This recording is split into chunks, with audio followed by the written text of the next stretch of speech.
Chapter 798. Under the gaze of dozens of cultivators, a monstrous fog rose at the end of the world, its length and width immeasurable, seemingly swallowing half the sky.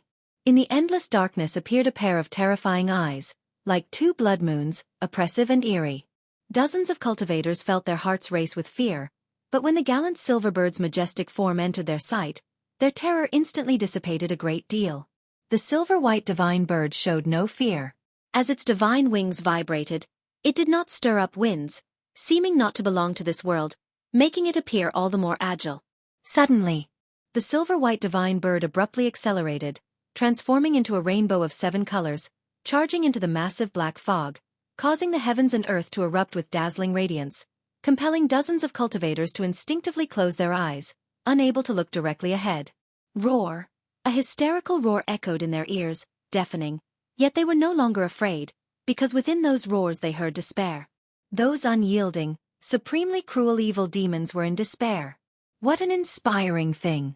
Above the grand hall, Shenyuan Human Venerable stood before the throne, and together with Elder Zixuan, watched in the same direction. They all saw the silhouette of the Wuxia Divine Sparrow. Is it the ancestor Master Wuxia taking action? This bird is truly formidable. Shenyuan Human Venerable could not help but speak, his tone full of surprise. Elder Zixuan did not turn around, he steadily watched that great thousand world, seeing Wuxia Divine Sparrow press forward, annihilating all evil demons that obstructed its path, his heart equally stirred. It seemed the ancestor Master Wuxia is not just talk. With such a divine bird, who can resist? After all, being an immortal monarch, he cannot discern the cultivation level of this divine bird. Not only him, Shenyuan Human Venerable could not see through it either, which is why they felt invigorated, sensing hope to reverse the situation. Wuxia Divine Sparrow moved swiftly, only making a round through that great world and vanquishing all evil demons within. These demons hailed from chaos, yet facing Wuxia Divine Sparrow, no divine skills they performed could shake its form. Instead, they were burned to ashes by its overwhelming flames of 7 colors. Unstoppable! After destroying the evil demons of this great world, Wuxia Divine Sparrow flew outside the heavens, crossing the void, directly descending upon the next great world. This world was likewise occupied by the great immortal divine Yuan, and all beings were in distress. The rainbow light drove away the darkness, bringing light to all beings, bringing hope to Shenyuan Human Venerable. However, Shenyuan Human Venerable and Elder Zixuan saw an endless stream of great powers, evil demons approaching Wuxia Divine Sparrow. The moment Wuxia Divine Sparrow appeared, it alarmed the immortal gods under the great immortal divine Yuan. In this contest for the celestial mandate, some immortal gods were responsible for overseeing the entire situation, immediately detecting any changes. Upon arriving at the second great thousand world, spatial black holes continuously appeared in the dark celestial vault. Mighty heavenly soldiers and generals, members of the Mo Luo clan, and possessors of demon god bodies appeared, densely packed, quickly surrounding Wuxia Divine Sparrow. Even in the stone hall, Baichen Star Monarch saw this scene. He frowned, watching the magnificent Wuxia Divine Sparrow, feeling a sense of unease. The battle in the 3,000 great worlds was not his concern. His current responsibility was to oversee the master of the great world within the hall. What on earth is the origin of this bird? Why have I never seen it before? Baichen Star Monarch muttered to himself, continuing to observe, but the more he watched, the more alarmed he became. Even when encircled by 1,000,000 opponents, that divine bird did not stop. It was completely unstoppable. Those he deemed formidable could not withstand the divine bird. Their attacks utterly ineffective. You successfully seized 908,762,431 years of lifespan from Night Demon Monarch, early stage of innate golden immortal realm. You successfully seized 32,870,871,107 years of lifespan from Su Qiuma, late stage of Hengtian golden immortal realm. You successfully seized 64,592,883 years of lifespan from Heavenly Falling Star, late stage of innate golden immortal realm. One prompt after another popped up before Gu An's eyes. He couldn't help but sigh. Indeed, those daring to participate in the celestial mandate struggle mostly have known their fate and had to take a gamble to avoid death. Immortal gods could not grant him lifespan, but fortunately, there were enough evil demons. Gu An's lifespan began to surge wildly, even making his Tao heart ripple. To him, The lifespan was like the experience bar in a game, concerning his strength. Seeing the experience bar shoot up at an unprecedented pace, he felt both exhilarated and somewhat anxious. Even though he was killing evil demons of the most despicable kind, killing too many could become burdensome. The novel. F. Iyer. Net website on Google to access chapters of novels early and in the highest quality. He could only think that he was helping the 3,000 great worlds, and with Shenyuan human venerable around, the celestial court would not hold him accountable. Although he already possessed the ability to face the celestial court, Guan still did not want to prematurely become its enemy. The celestial emperor was his imaginary foe. Not that he necessarily wanted to battle the celestial emperor, but he had to ensure he possessed the effortless strength to eradicate the celestial emperor before he could completely disregard the celestial court. Guan stood up, preparing to take a walk in the dojo to disperse his focus. But the speed at which his lifespan increased was faster than he imagined. When he reached the foot of the mountain, new prompts appeared before him. Your lifespan has broken through 10 trillion years for the first time, unlocking the lifespan inheritance feature. Lifespan inheritance. You can freely choose to consume a certain number of lifespans to conduct lifespan inheritance. You will enter the Vanished Enlightenment Seeker dojo to listen to their teachings. The grade of the dojo corresponds to the lifespan you consume, with a minimum consumption of 100 billion years per session. Ha! Not an upgrade to the previous lifespan feature? Looking at the 100 billion years consumption bottom line, Guan felt it was a trap. There once was a time when 100 billion years was a lifespan number he could only aspire to. No, can't use it recklessly. Guan thought silently. He had already unlocked lifespan detection, lifespan barrier, lifespan deduction, life expectancy prediction, lifespan fusion, lifespan reincarnation, lifespan simulation, lifespan dojo, lifespan breakthrough, lifespan projection, and lifespan inheritance. Many of these features he rarely used, but he would never consider them too few. Some things can go unused but cannot be absent. Guan moved along the small river at the foot of the mountain, his gaze shifting towards the 3,000 great worlds. Wuxia Divine Sparrow flew over one great thousand world after another, attracting the pursuit of great immortal divine Yuan's minions, while immortal gods were ceaselessly obliterated and resurrected, continuously returning to battle.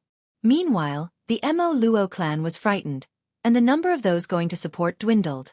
Various sects of the great thousand worlds dared not rashly participate, and Guan did not make things difficult for them because they had no choice. Exhausting and eradicating all evil demons and immortal gods, each great thousand world would naturally return to peace. After the calamity, each world sects would need to govern and restore the heavens and earth. Arriving at a valley, Guan saw Nzazai teaching a disciple a lesson. The disciple was a young man, kneeling before Nzazai. Facing the stern Nzazai, the disciple wore a defiant expression, meeting his gaze without fear. Guan became intrigued, and Nzazai's prestige within the wuxia far exceeded Nzin's. With Nzazai not present, the disciples feared him most. Yet there was a disciple daring to be stubborn with Nzazai? If you find any errors, ads pop up, ads redirect, broken links, non-standard content, etc., please let us know. Report so we can fix it as soon as possible. Chapter 799. Major Variables. Do you still not realize your mistake? Nzazai glared angrily at the disciple kneeling in front of him and shouted somberly. The disciple looked up, gritting his teeth, and said, "What mistake did I make?" That person relied on his family's influence to bully others. As a Wushiji disciple, I ought to take action when I see such things. Do you not know the rules of the Wuxia sect? Wushiji disciples must not interfere in the affairs and grievances on the continent. If you encounter injustice, you can report it to the officials. With your status as a Wushiji disciple, no one would dare neglect you. Reporting to the officials, who merely evade responsibility, what is the point? Is my cultivation not meant to punish the wicked and eradicate evil? Are you questioning Wuxia, questioning the Nine-Spirit dynasty? I am not questioning. It's just that when I encounter it, I cannot let it go. Watching the two confront each other, Guan also understood the ins and outs of the situation, and simultaneously gained a clear impression of the disciple. This disciple was named Zhuang Xian, the 8th-generation disciple of Wuxia, born on the Nine-Spirit continent. His family was relatively happy. Although his talent was not the strongest, He was born with an overwhelming sense of justice, always stepping in to help when he saw injustice. This drew the attention of Duan Li. Duan Li inherited the destiny-defying divine skill modified by Guan, and through continuous passing of skills, his cultivation ranked among the top in Wuxia. Zhuang Xian was his direct disciple, but he did not inherit the destiny-defying divine skill. Instead, he was personally taught by Nzizai. Nzizai treated him as his own flesh and blood, only falling short of imparting the myriad supreme palm to him. On the surface, the 9 spirit continents seemed harmonious, but in places with many people, injustice inevitably arises. Human nature is also unpredictable. Even at the foot of Wuxia, unjust events still happen. Whenever the suffering came to kneel before Wuxia Mountain's gate, Nzizai would send people to aid them. He didn't want Wuxiji disciples to interfere too much in worldly affairs, as this would accumulate more conflicts and alter the disciples' mindset. After all, Wuxia was an immortal cultivation arena, not a product of power. Seeing Zhuang Xian still stubborn, Nzizai, irritated, wanted to slap him, but his right hand hovered over his head, unable to come down. "You truly want to anger me to death," Nzizai scolded with glaring eyes. As he was about to speak harshly, he suddenly noticed Guan walking towards them, his anger dissipating instantly. He hurriedly sidestepped Zhuang Xian and approached Guan. Zhuang Xian instinctively turned to look, and when he saw Guan, his face changed dramatically.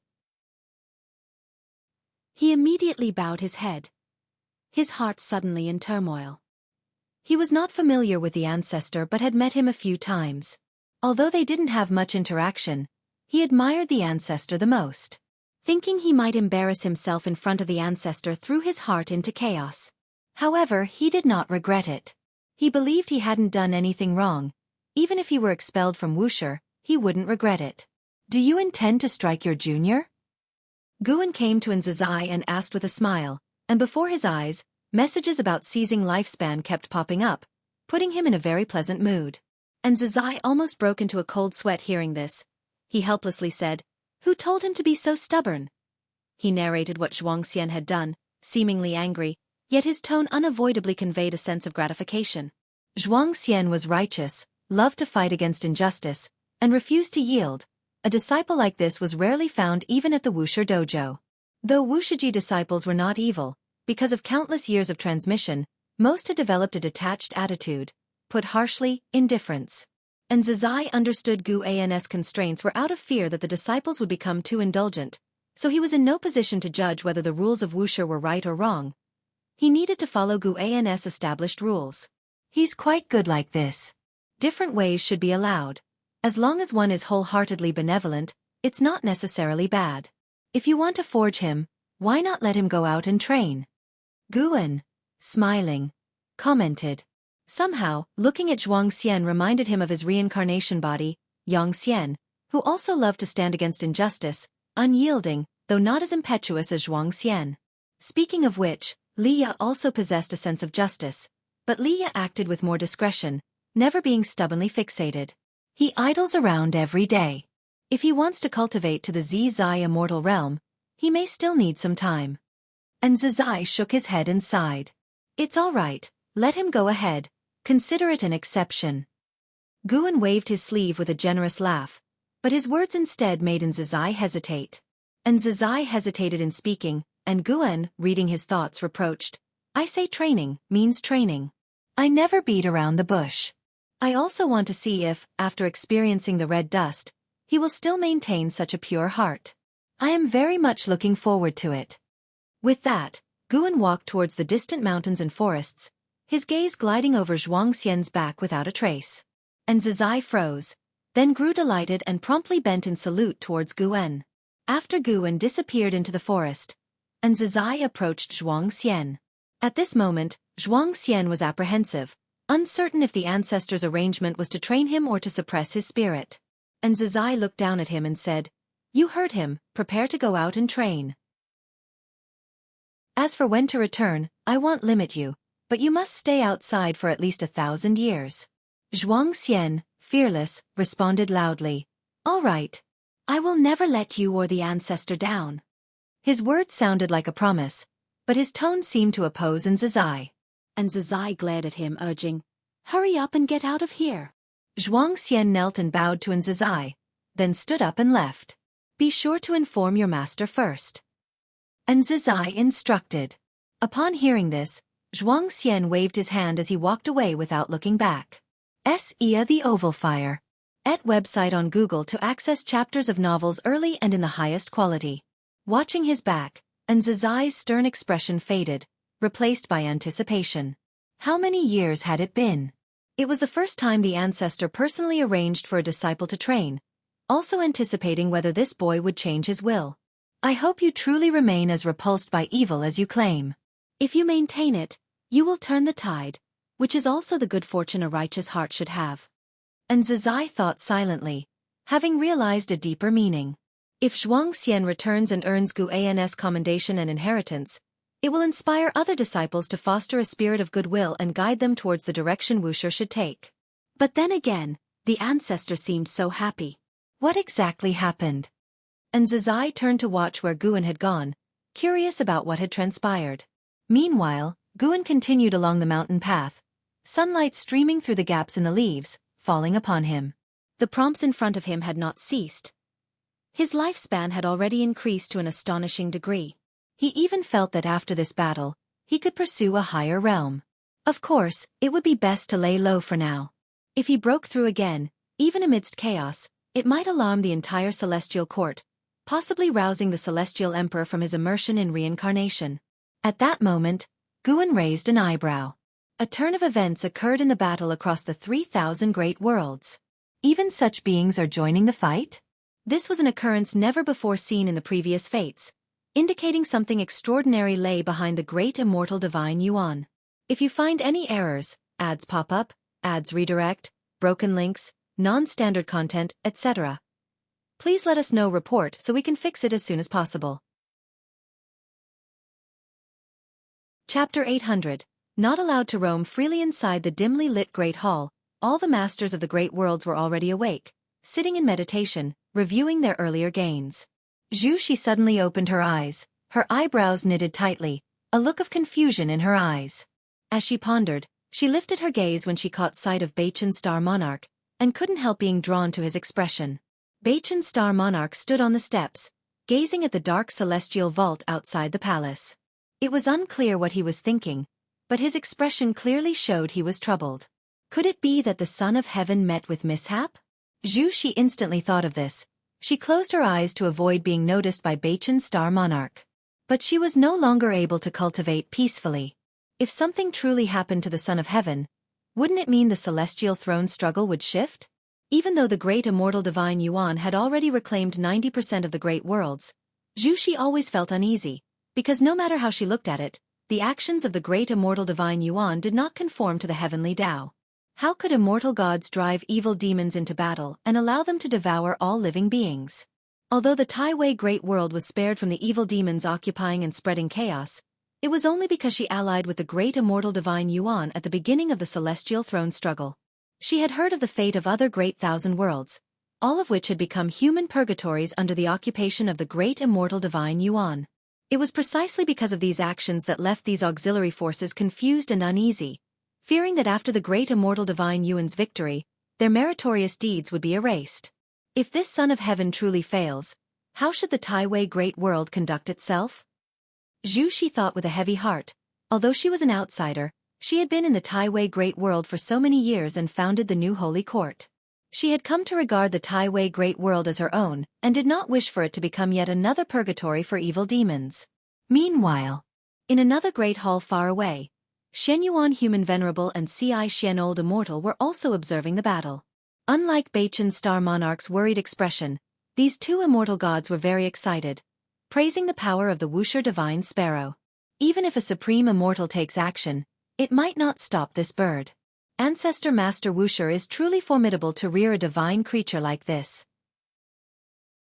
Ci Xian Old Immortal stroked his beard and laughed, saying that the celestial court also had powerful divine beasts and immortal beasts, but such a mighty existence as the Wuxia Divine Sparrow was rare, and even Ci Xian Old Immortal, despite living countless years, had never seen such a majestic presence. CTH Nafire. Et website on Google to access chapters of novels early and in the highest quality. The Wuxia Divine Sparrow was like a sharp arrow, piercing through the 3,000 great worlds, using its own radiance to tear apart the darkness enshrouding the Great Thousand World, incinerating the world's evil demons, advancing relentlessly, unstoppable. There are indeed many clever people. Shenyuan Human Venerable smirked mockingly. Those living beings and evil demons without celestial destiny from the celestial court dared not approach the Wuxia divine sparrow. Only the heavenly soldiers and generals pressed on, unafraid of death. Ci Shen Old Immortal responded, when those immortal gods die enough times, even their courage will dissipate. Immortal gods might be immortal, but they cannot be resurrected continuously. Each resurrection consumes their celestial destiny, and when exhausted, a decline in cultivation level is the least. Severely, they might lose their immortal position, and those immortal gods wouldn't risk their lives for the great immortal divine Yuan to such an extent.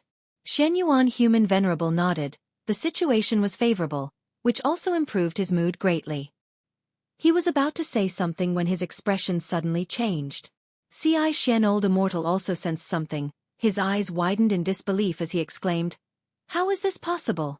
What is this aura?" An overwhelming celestial might, far beyond his cultivation level, was descending upon the 3,000 great worlds, oppressing the living beings of every world, including those of the celestial spirit great world. Which celestial Tao Venerable wants to aid the great immortal divine Yuan? Is this permissible?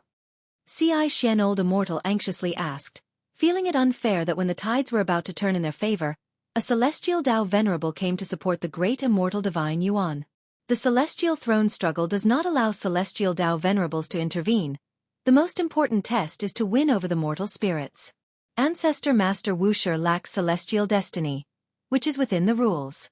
Shenyuan Human Venerable's face was solemn as he stated, "It's not a venerable, it's a supreme immortal, one of the strongest among the supremes. Tao Extreme Daluo Immortal." These words fell like a heavy hammer, rendering Ci Shen Old Immortal silent. The Tao Extreme Daluo Immortal is known as the pinnacle of immortals, and beyond that, even though still named immortal, they transcend that realm, becoming akin to the great Tao itself. In the celestial court, the Tao Extreme Daluo Immortal is also a supremely powerful presence. Ci Shen Old Immortal thought of those Tao Extreme Daluo Immortals who remain as supremes, feeling an overwhelming pressure bearing down. Those beings remain as supremes only due to insufficient merit or previous misaligned allegiance. They have become reclusive and unpredictable due to various reasons, making Ci Shen Old Immortal feel as though he was walking on the edge of a knife around them. After a while, Ci Shen Old Immortal managed to squeeze out a question. "Your Highness, will Ancestor Master Wuxia take action against Tao Extreme Daluo Immortal?"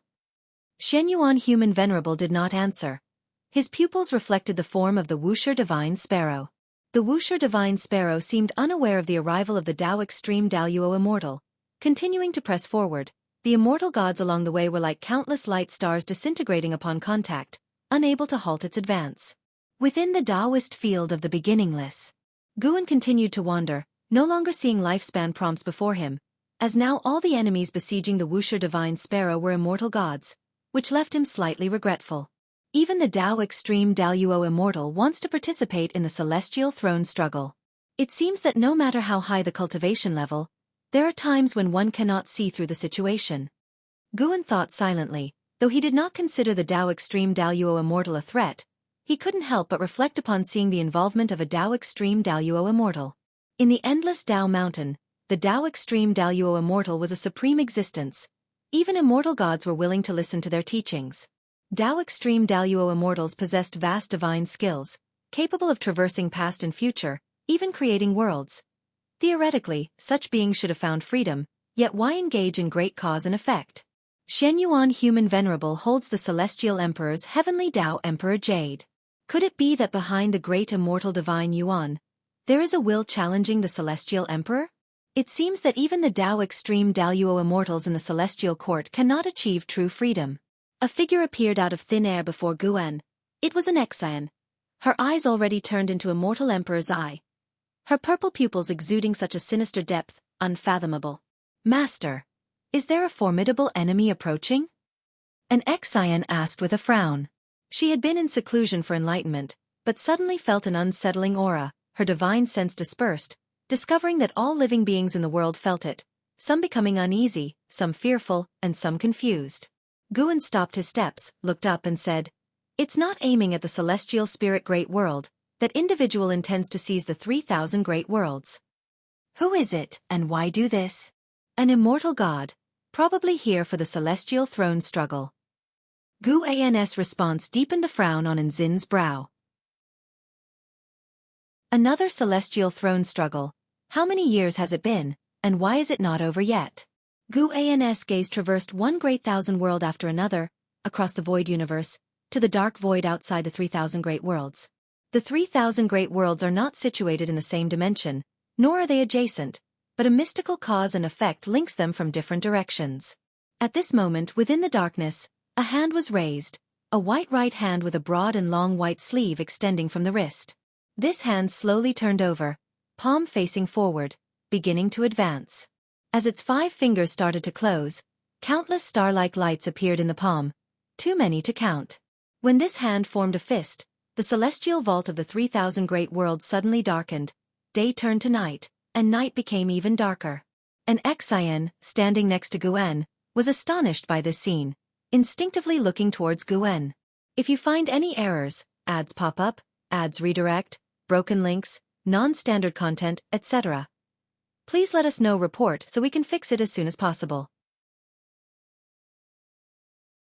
Chapter 801. Facing Nzin's gaze, Guan remained expressionless and said nothing, which made an Xian have to look up again at the dim celestial vault. The entire world suddenly darkened.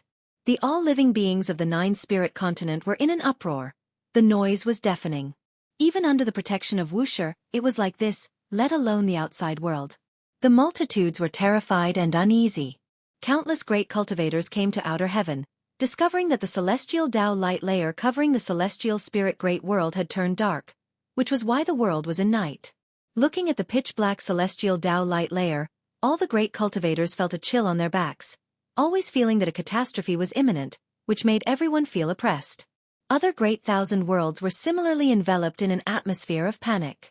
In the distant darkness, that hand slowly retracted, bringing the fist to the chest.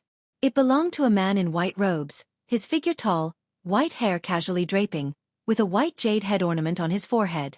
His face was handsome, but his brows exuded a coldness. He seemed like a cold and ruthless ruler.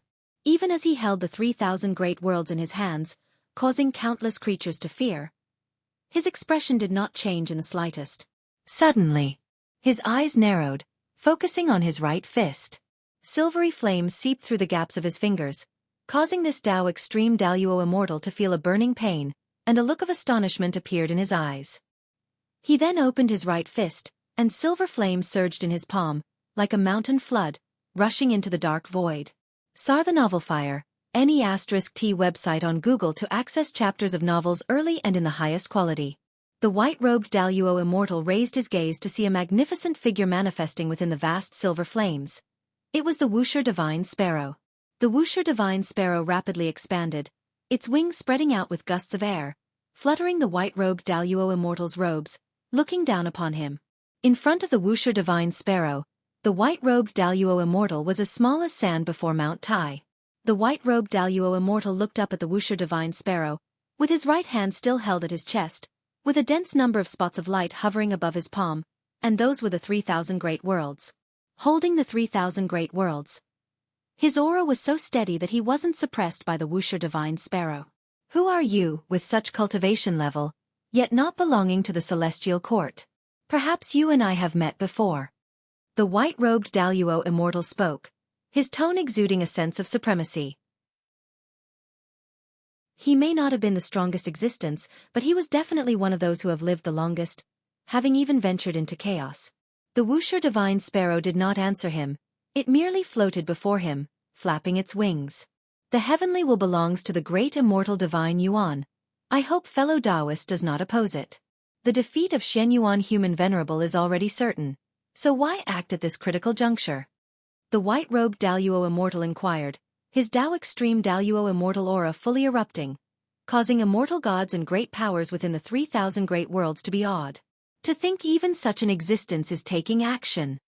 Su Yu, standing next to Zhang Buku, said solemnly, his eyes for the first time showing strong apprehension. Zhang Buku looked up at the dark celestial vault, saying nothing, not knowing what sort of existence had startled such immortal gods. Their celestial army was currently recuperating and had not gone to war for 10,000 years. Not just them, many immortal gods were looking up at the celestial Tao light layers of the realms, wanting to see the figure of the white-robed Daluo immortal, but they could see nothing. The white-robed Daluo immortal was freely displaying his aura.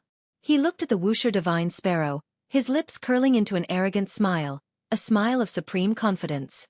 Even if the opponent was also a Tao extreme Daluo immortal, he was unafraid. Being of the same Tao extreme Daluo immortal realm, he hailed from the celestial court, possessing an innate advantage.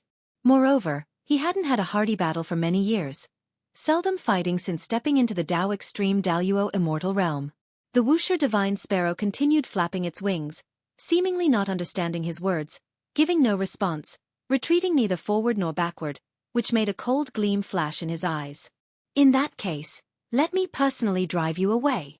The white-robed Daluo immortal snorted coldly, dropping his right hand, raising his left hand, and grabbing in the void, miraculously forming 9 true dragons radiating brilliant light, larger than the Wuxia divine sparrow, attacking it from all directions. The 9 dragons jointly attacked, unleashing an unparalleled domineering killing pressure that enveloped the Wuxia divine sparrow, causing the silvery flames on its body to freeze. Boom! The white robe of the white-robed Daluo immortal billowed violently, his gaze firmly fixed on the Wuxia divine sparrow. As soon as the 9 true dragons touched the Wuxia divine sparrow, they were instantly annihilated. The intense light illuminated the dark void, causing the white-robed Daluo immortal to squint. Seeing that his formation couldn't shake the Wuxia divine sparrow, the white-robed Daluo immortal was not panicked. His left hand covered with Tao extreme patterns, each containing profound true meaning of the great Tao, instantly presenting the 3,000 great Tao in the dark void, transforming into great rivers of the Tao, rapidly surrounding them. The great rivers of the Tao intertwined, countless world scenes reflected in each great river of the Tao. After blocking Wuxia divine sparrow's retreat, the white-robed Daluo immortal's left hand then manifested a large fan made of peacock feathers, which he waved at the Wuxia divine sparrow. A violent Tao true fire rose out of nowhere, instantly engulfing the Wuxia divine sparrow, occupying the space within the confines of the great rivers of the Tao. The firelight shone on the face of the white-robed Daluo immortal, with flames burning in his pupils. Suddenly, silver light burst out from the sea of fire, swiftly covering his pupils. Boom! The celestial vault of the 3,000 great worlds suddenly became bright, turning night into day, and even brighter than the usual daytime. An Exian saw the celestial vault brighten suddenly. Her heart tightened even more, as her immortal emperor's eye was in intense disquiet. Her intuition told her that if she leapt to outer heaven now, something terrifying surely awaited her. Guan retracted his gaze and turned to leave. And Xin's gaze followed him, and she saw the world dim down to the usual daylight brightness, but compared to before, it seemed somewhat dusky. Seeing her master depart, she knew the mysterious struggle in outer heaven had concluded. The unease brought by the immortal emperor's eye quickly dissipated. She was full of confusion in her heart, what had happened, and what kind of existence had released the previous aura. Meanwhile, Shenyuan human venerable and Ci Xian elder immortal stood in the grand hall, nervously waiting. They couldn't see the battle beyond the heavens, for the celestial Tao destiny had been severed. They suddenly felt the aura of that Tao extreme Daluo immortal disappear abruptly. The celestial Tao light layer of the 3,000 great worlds quickly returned to normal. Could it be? Ci Xian elder immortal began excitedly, but didn't finish, fearing another mishap. Shenyuan human venerable was shocked, murmuring, "How is it possible? So quickly?" His mind was in turmoil. He had suspected the ancestor master Wuxia to be strong, but he had not expected this strong. To drive off a Tao extreme Daluo immortal in such a short time? And one from the celestial court at that. He followed with a sense of awe. Such a great power was actually willing to support him. Fortunately, he hadn't been too overbearing when facing the ancestor master Wuxia earlier, otherwise, he feared he wouldn't have walked out of the Taoist field of the beginningless. If you find any errors, ads pop up, ads redirect, broken links, non-standard content, etc., please let us know. Report so we can fix it as soon as possible. Chapter 802. Vast life span above the layers of the cloud sea, the white-robed Daluo immortal appeared out of thin air. He raised his right foot, seemingly wanting to step forward, but his foot hung in mid-air, unable to land for a long time. His whole body trembled. His face looked extremely bad, and in his pupils, the image of the Wuxia divine sparrow charging at him kept reflecting. His hands in his sleeves were clenched tightly, and his mood was extremely unsettled. He possessed the cultivation level of a Dao Extreme Daluo Immortal in perfection. Facing that divine bird, his immortal body was obliterated in an instant. When he resurrected and flew out from the heavenly pool, even the celestial gods guarding the pool cast surprised glances at him, which he found so ironic. How could this be? Who on earth is he? Could it be the Xian Qi primordial immortal? The white-robed Daluo immortal's face shifted between clear and gloomy. Even though he had deliberately concealed the heavenly secret before striking, preventing the celestial court from noticing this battle, once Shenyuan Human Venerable won, the news would undoubtedly reach the celestial court, and he would definitely become the laughingstock of heaven. He was burning with rage, yet inwardly somewhat fearful. This conflicting emotion made it difficult for him to step forward. The opponent could so easily obliterate him. Their cultivation level must vastly surpass his. Going again would only be self-humiliation. But if he didn't go, then the great immortal divine Yuan would be finished. He could see Shenyuan Human Venerable mobilizing his troops, preparing to launch a counterattack. After this battle, the morale of the great immortal divine Yuan's side had plummeted, and in the eyes of the white-robed Daluo immortal, he could already see the 3,000 great worlds falling entirely into Shenyuan Human Venerable's hands. The white-robed Daluo immortal fell silent, standing above the cloud sea for a long time, finally choosing to return to the celestial court. After the unsettling atmosphere across the 3,000 great worlds dispersed, the clamor in various realms continued for a long time. The celestial spirit great world was the first to quiet down, while other great worlds plunged back into turmoil. After defeating the white-robed Daluo immortal, the Wuxia divine sparrow once again descended on the 3,000 great worlds, continuing to gallop and exterminate the evil demons remaining in various realms.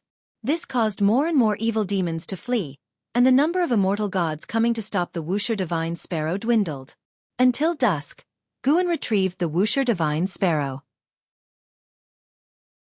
Name: Guan.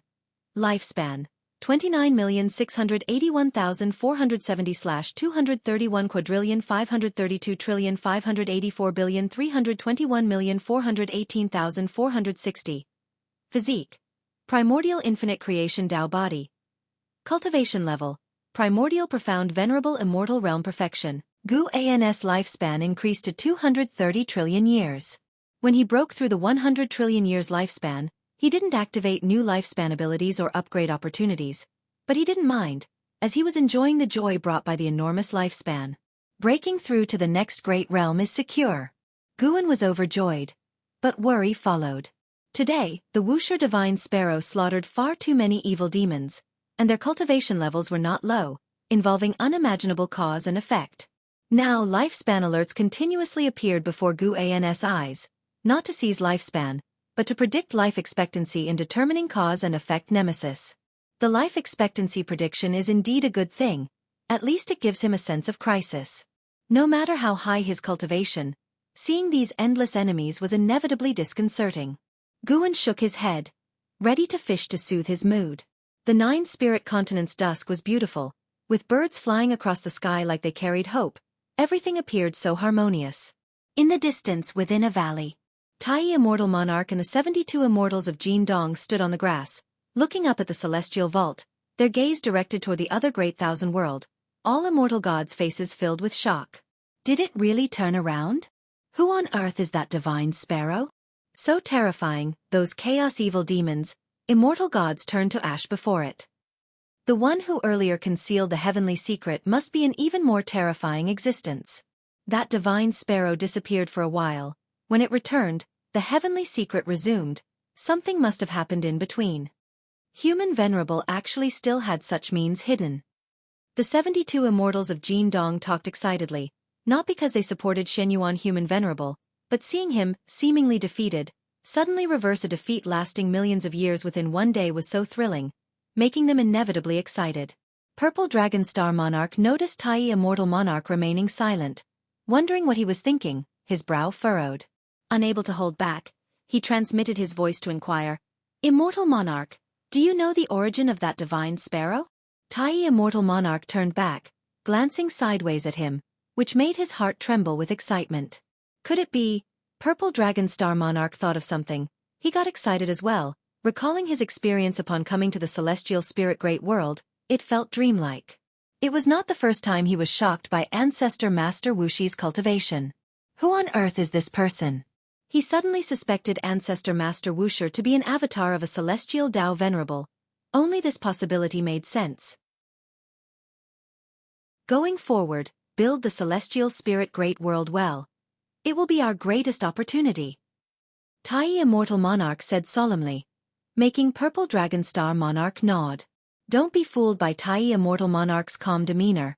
Inside he's laughing uncontrollably. Such cultivation, even if unrelated to the celestial court, will inevitably make one a supreme immortal, celestial Tao Venerable. Judging by Gu and allowing his disciple to ascend to immortality, he bore no enmity toward the celestial court. Coupled with his attitude toward all living beings, following such a person, Tai Immortal Monarch was at ease, filled with infinite anticipation. After gambling so many times, he finally gambled right this time. In the dim great hall, the atmosphere was oppressive. All masters of the great world stood, no longer reminiscing about previous insights. Their gazes fell on Bachan Star Monarch. Bachan Star Monarch continued standing atop the steps, but his face was utterly sour, not hiding his terrible mood. The masters of the great world were filled with confusion and unease, yet no one dared to speak. After a long time, Bachan Star Monarch seemed to hear something. His expression changed. He took a deep breath and looked at the crowd, saying, "Go back, reorganize your forces, and prepare for battle." Without waiting for questions, he waved his sleeves, sending them out of this realm. Once the hall was left with only him, he sighed, then took out a copper mirror from his sleeve, casting magic onto it. After a while, the mirror surface emitted a ray of light, illuminating a figure with immortal elegance and Taoist bones. "Master, circumstances have changed." Bachan Star Monarch gritted his teeth, recounting everything that had happened. Ia the Nefire. Website on Google to access chapters of novels early and in the highest quality. The figure on the mirror was an elder in a cyan robe, with extraordinary presence. His look was as cold as that of the white-robed Daluo Immortal, but as Bachan Star Monarch spoke more, his brows furrowed. Bachan Star Monarch finished speaking, nervously watching the elder, waiting for him to speak. The elder remained silent for a while, then spoke. "Give up. Directly return to the celestial court to face punishment. I will intercede for you. It is at least a better outcome than after the defeat of the great immortal divine Yuan." Upon hearing this, Bachan Star Monarch's face dramatically changed. He instinctively wanted to plead, but the words stuck in his throat as he met his master's gaze. He finally swallowed his words, sighed and bowed. "If you find any errors, ads pop up, ads redirect, broken links, non-standard content, etc., please let us know. Report so we can fix it as soon as possible." Chapter 803. Above the Revered Immortal. The upheaval of counterattacks erupted across the 3,000 great worlds, with the great immortal divine Yuan drawing chaos evil demons into battle, causing all living beings across the great worlds to suffer deeply. As Shen Yuan Human Venerable began to counterattack, many native forces in various great worlds began to overthrow the rule of the great immortal divine Yuan.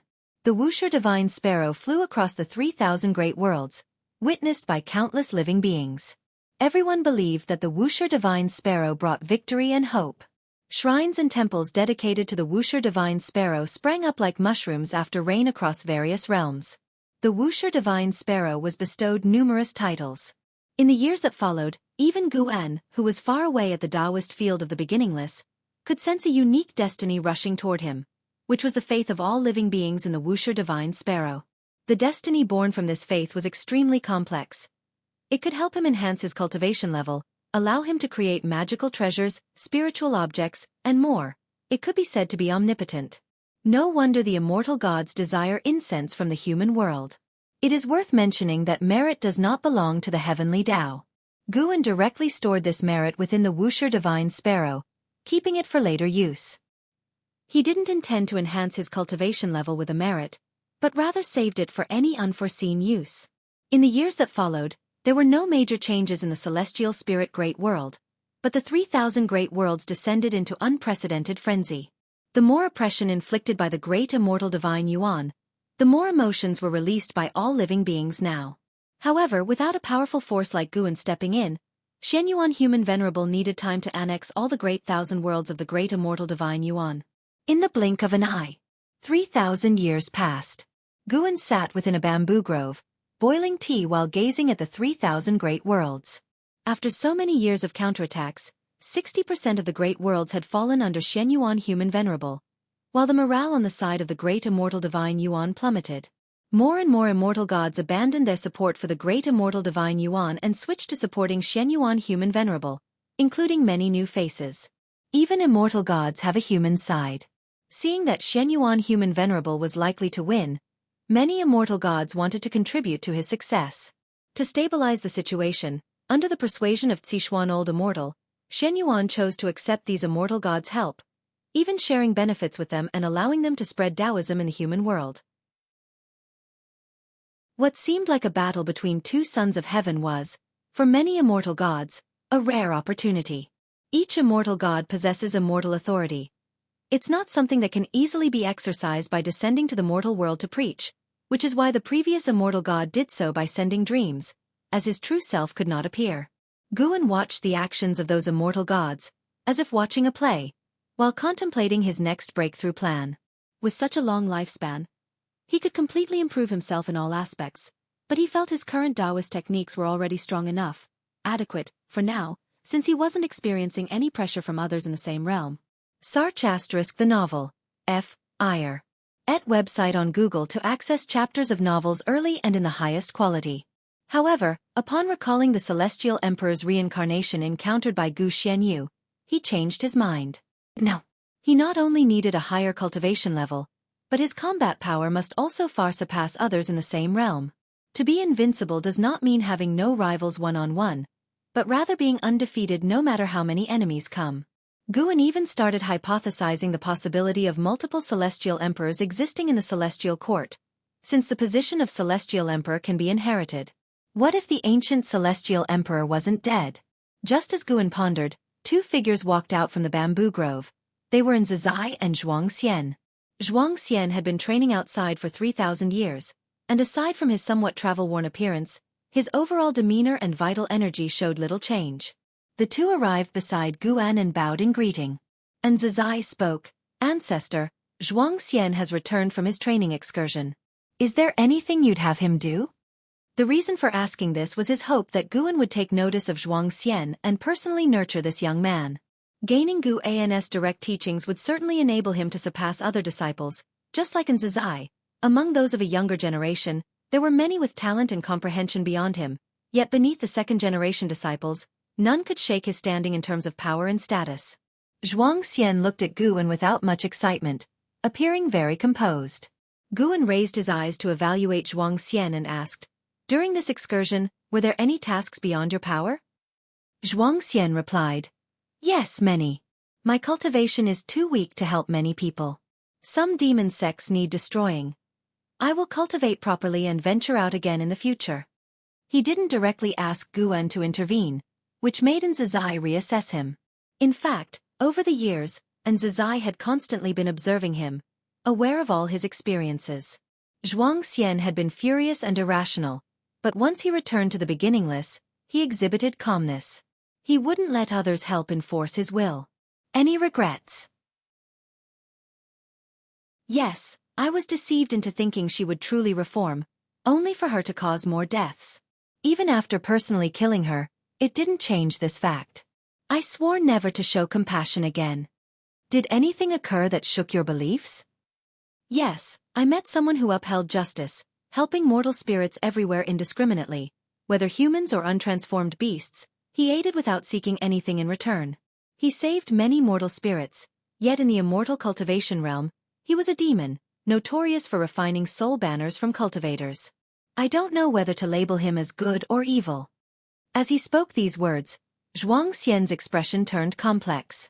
Guan smiled and said, "It seems you've gained a lot. Go on."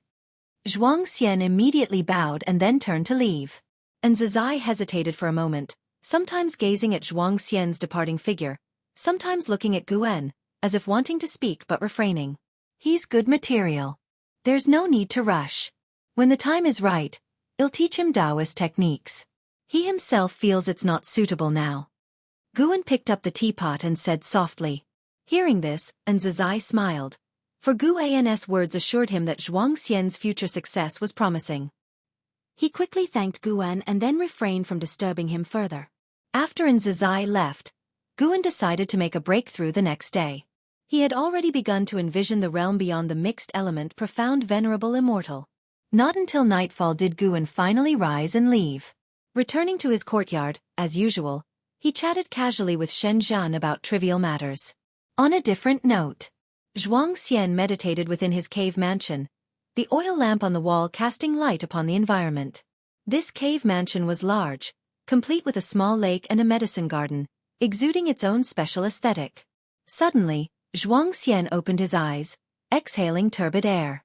Lifting his right hand, he saw his palm was darkened, and his expression turned peculiar. Upon returning to the beginningless, this power calms down. Could it be that it fears the Tao intent within the beginningless? Zhuang Xian murmured to himself, recalling that when facing his ancestor, he could feel the mysterious power in his palm extremely nervous, shrinking almost to a point. He had initially been distressed about how to overcome the temptation of this power. Now, it seemed as long as he remained within the beginningless, he need not worry about this power. If you find any errors, ads pop up, ads redirect, broken links, non-standard content, etc., please let us know report so we can fix it as soon as possible. Chapter 804. In the early morning, the sunlight pierced through the earth.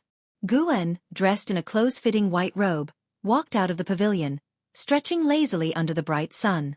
Today is another day full of hope. Guan sincerely sighed, harboring thoughts of a major breakthrough, an event awaited for millions of years and his happiest day, full of excitement. Even though he tried to remind himself that he was already a person of great power and should not be so excited, he couldn't help it. After thinking about it, which cultivator facing a breakthrough could remain calm? Moreover, compared to others, Guan had more confidence. He even felt that he would surely succeed in breaking through, and with such a mentality, he naturally felt more excited. Shen Zhan glanced at Guan from in front of the artifact refining cauldron. Without making a sound, she closed her eyes and continued practicing. After strolling in the courtyard for a while, Guan left. He walked into the woods along the mountain path, activating the lifespan breakthrough function as he walked. You have activated the lifespan breakthrough function. Based on your current realm, select the following breakthrough location. 1. Primal Harmony of Chaos. 2. Sea of Descent. 3. Holy Heart Path. 4. Rulai Star. 5. Dao Qinglian Tree. 6. Great Dream Lost Realm. 7. Boundless Yin Yang Inverted Realm. 8. Final End. 9. Demon God Lake. So many new place names. This means that previously common places cannot give birth to existences higher than primordial profound venerable immortal. Guan weighed the options, as some of the place names sounded dangerous. However, the lifespan breakthrough can send him to relatively safe places, at least temporarily, as long as he promptly activates the lifespan barrier. In such a case, Guan wanted to choose the broadest place possible. Search * the novel. F. Iyer. Et website on Google to access chapters of novels early and in the highest quality. Guan's gaze fell on the final end. This place name had appeared before, and the combination of the words final and end made his imagination run wild. Does the great Tao truly have an end? Is there really an ultimate to the years? Or is it just a name without any significant meaning? The final end should be very vast, right? After much thought, Guan decided to take a look. Transporting to the final end requires consuming 10 billion years of lifespan. Do you wish to continue? Continue. Despite reaching such a level, the transportation cost of lifespan breakthrough remains unchanged, which is quite fair. A long-lost dizziness hit him, making Guan close his eyes. After a while, Guan abruptly opened his eyes. His pupils suddenly contracted. In his sight was a dark red void endless, with barren stars of all sizes floating around. As far as the eye could see, dark clouds seemed to be swirling at the end of the void. Everything was so oppressive. He immediately activated the lifespan barrier. As the lifespan barrier consumption prompt appeared in front of him, He relaxed. After activating the barrier, he seriously observed the final end. He discovered the Tao's spiritual qi surging here was different from the spiritual energy of the heavenly Tao in chaos, filled with an agitating aura, but he had to admit, the Tao's spiritual qi here was stronger. He turned around to look in all directions, but he couldn't see the supposed end in any direction. As expected, the final end is just a gimmick. Guan was secretly disappointed. Just then, his gaze fell on a corner of the void.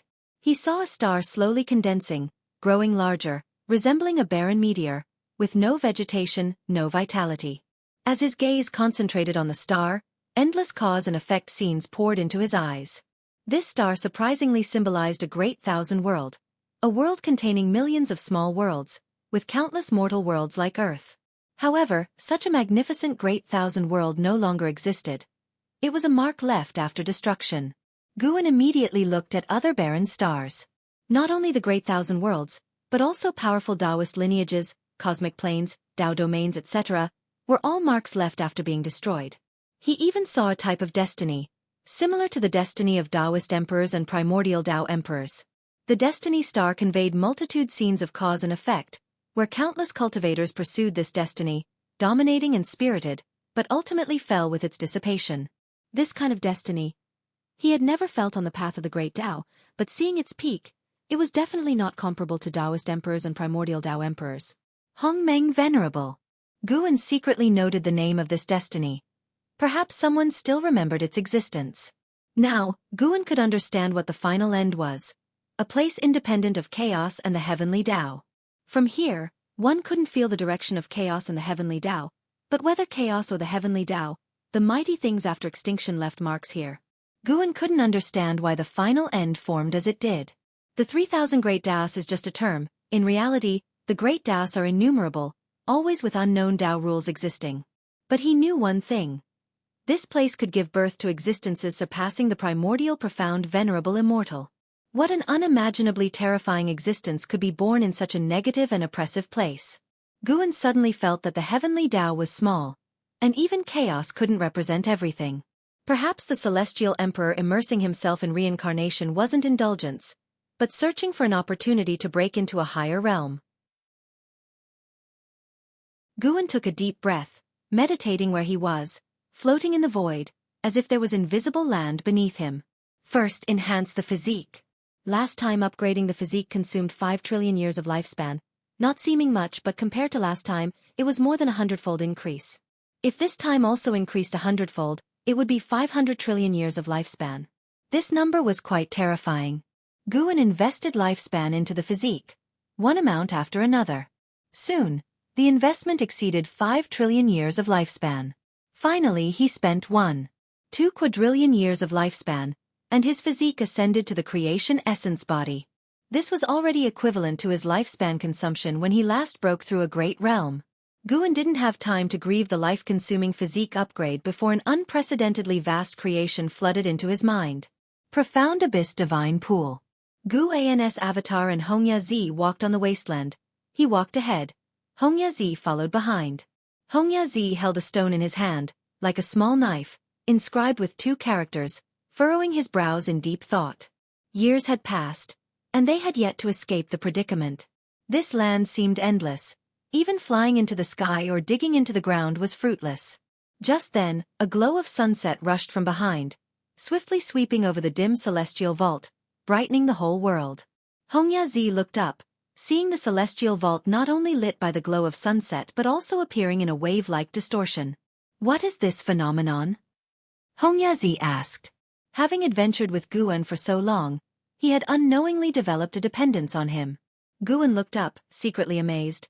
The creation essence body is indeed formidable, without yet breaking through a great realm, just improving the physique. The phenomenon can be transmitted from the final end to the underworld. His avatar in the hidden spirit palace of the celestial spirit great world opened his eyes. Seeing the 3,000 great worlds and the path of the great Tao experiencing similar phenomena, the glow of sunset illuminating all beings. Such a commotion might alarm the celestial court. Luckily, he broke through at the final end. The heavenly court immortals should not be able to trace it there. Even so, the creation essence body alone was such. What kind of upheaval would his breakthrough to a great realm cause? Guan had a slight worry in his heart. Would it push the Celestial Emperor out of hiding? If you find any errors, ads pop up, ads redirect, broken links, non-standard content, etc., please let us know. Report so we can fix it as soon as possible. Chapter 805. Breakthrough. Perfection of the Supreme Emperor of Ultimate Merging Tao. Above the sea of clouds, Li Xuanmiao and the Celestial Destruction God flew side by side, glancing ahead, seeing many immortal gods flying in the same direction, and the distant celestial vault was flowing with a beautiful glow. Could it be that the dark heavenly court is attacking? Li Xuanmiao asked, raising his eyebrows. In the battle for the Son of Heaven, there were shadows of dark creatures at work. He had fought against dark creatures and was filled with apprehension towards the dark heavenly court.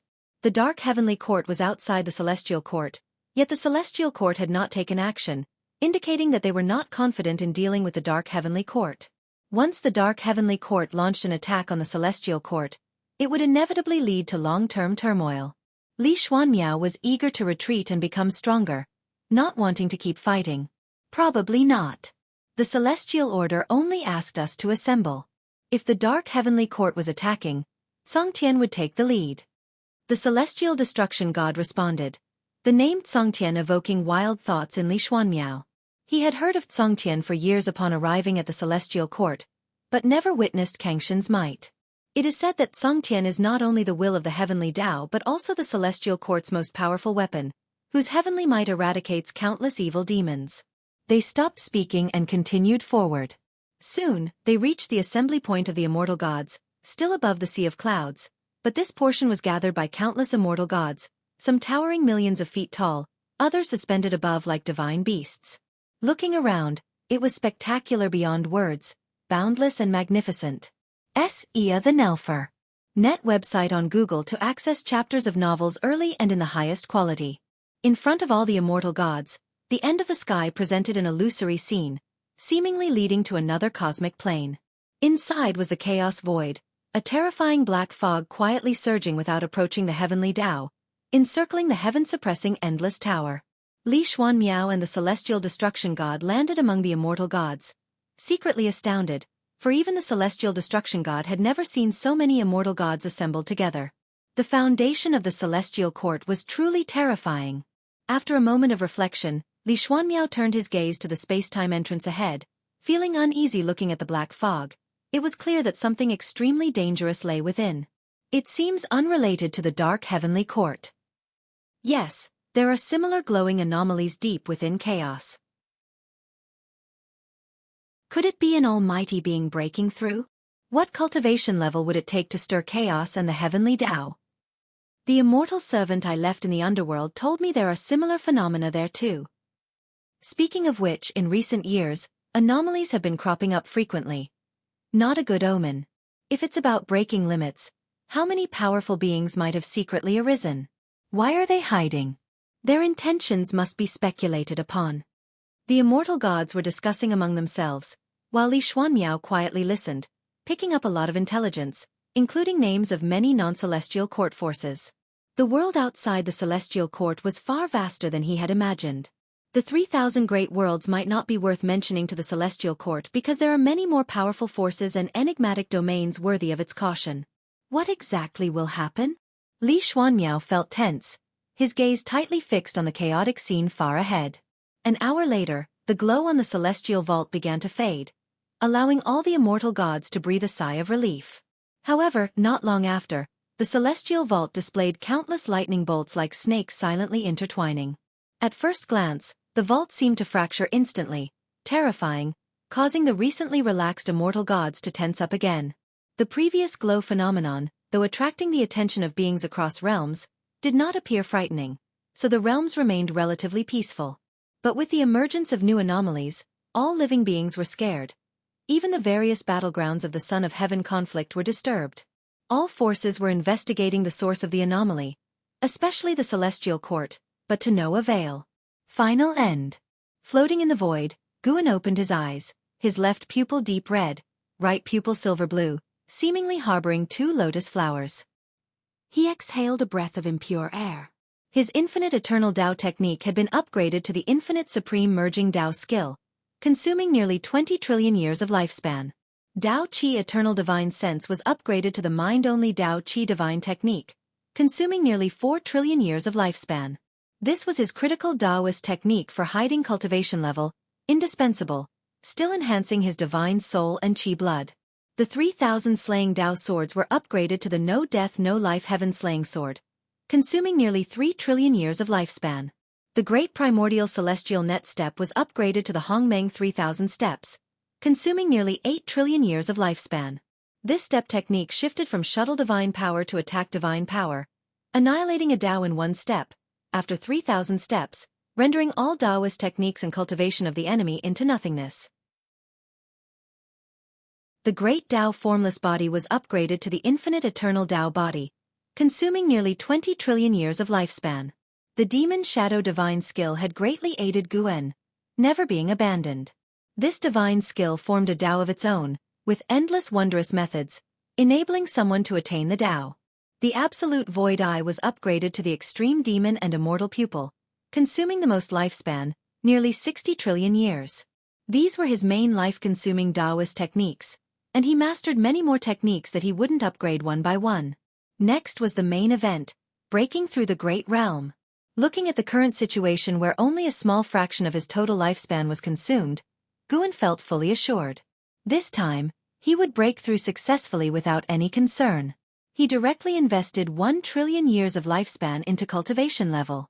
Within the next hour, chaos, the heavenly Tao, and the underworld faced an exceedingly terrifying upheaval, the Tao rules shivering. Nature's spiritual energy turned into a storm, and the minds of all living beings in immortal cultivation were plunged into overwhelming oppression, with a feeling of suffocating pressure.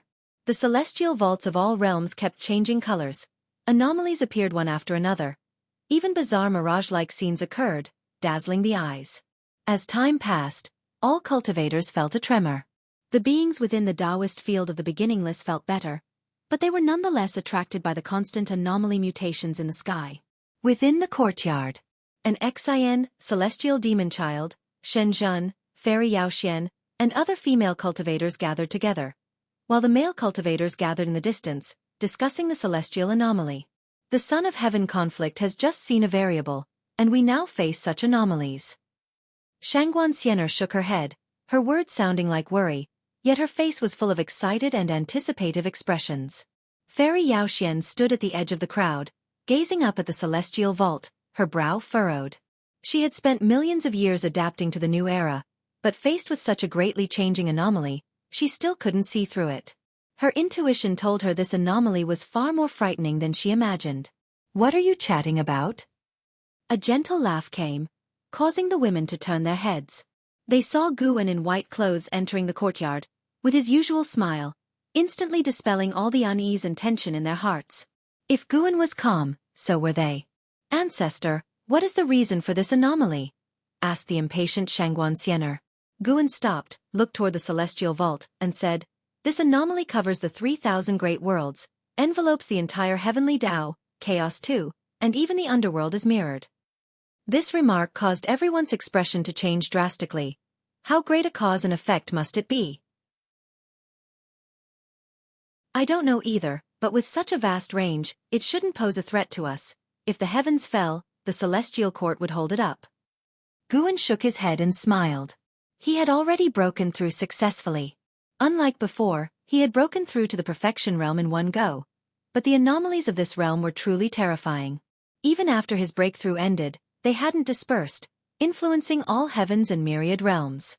At this moment, he had already stepped into a higher tier. Supreme Emperor of Ultimate Merging Tao. Perfection Realm. While conversing with everyone, he was also meticulously sensing the changes in himself, genuinely delightful, making it impossible for him to hide his smile. If you find any errors, ads pop up, ads redirect, broken links, non-standard content, etc., please let us know. Report so we can fix it as soon as possible.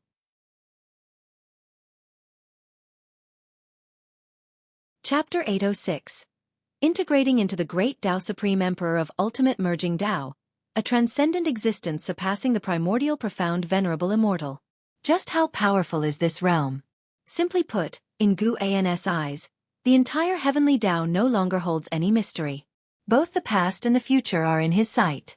He saw the birth of the heavenly Tao, indeed initiated by a supremely powerful existence. He saw the end of the heavenly Tao, likewise concluded by a supremely powerful being.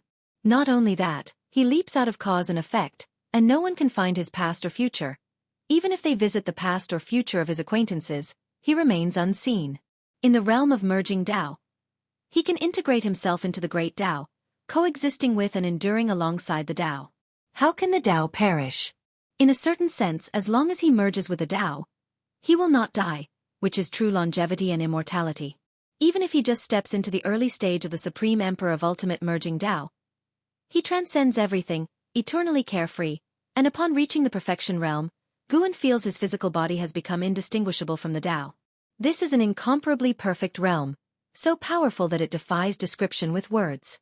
Indeed, the celestial court is no pushover.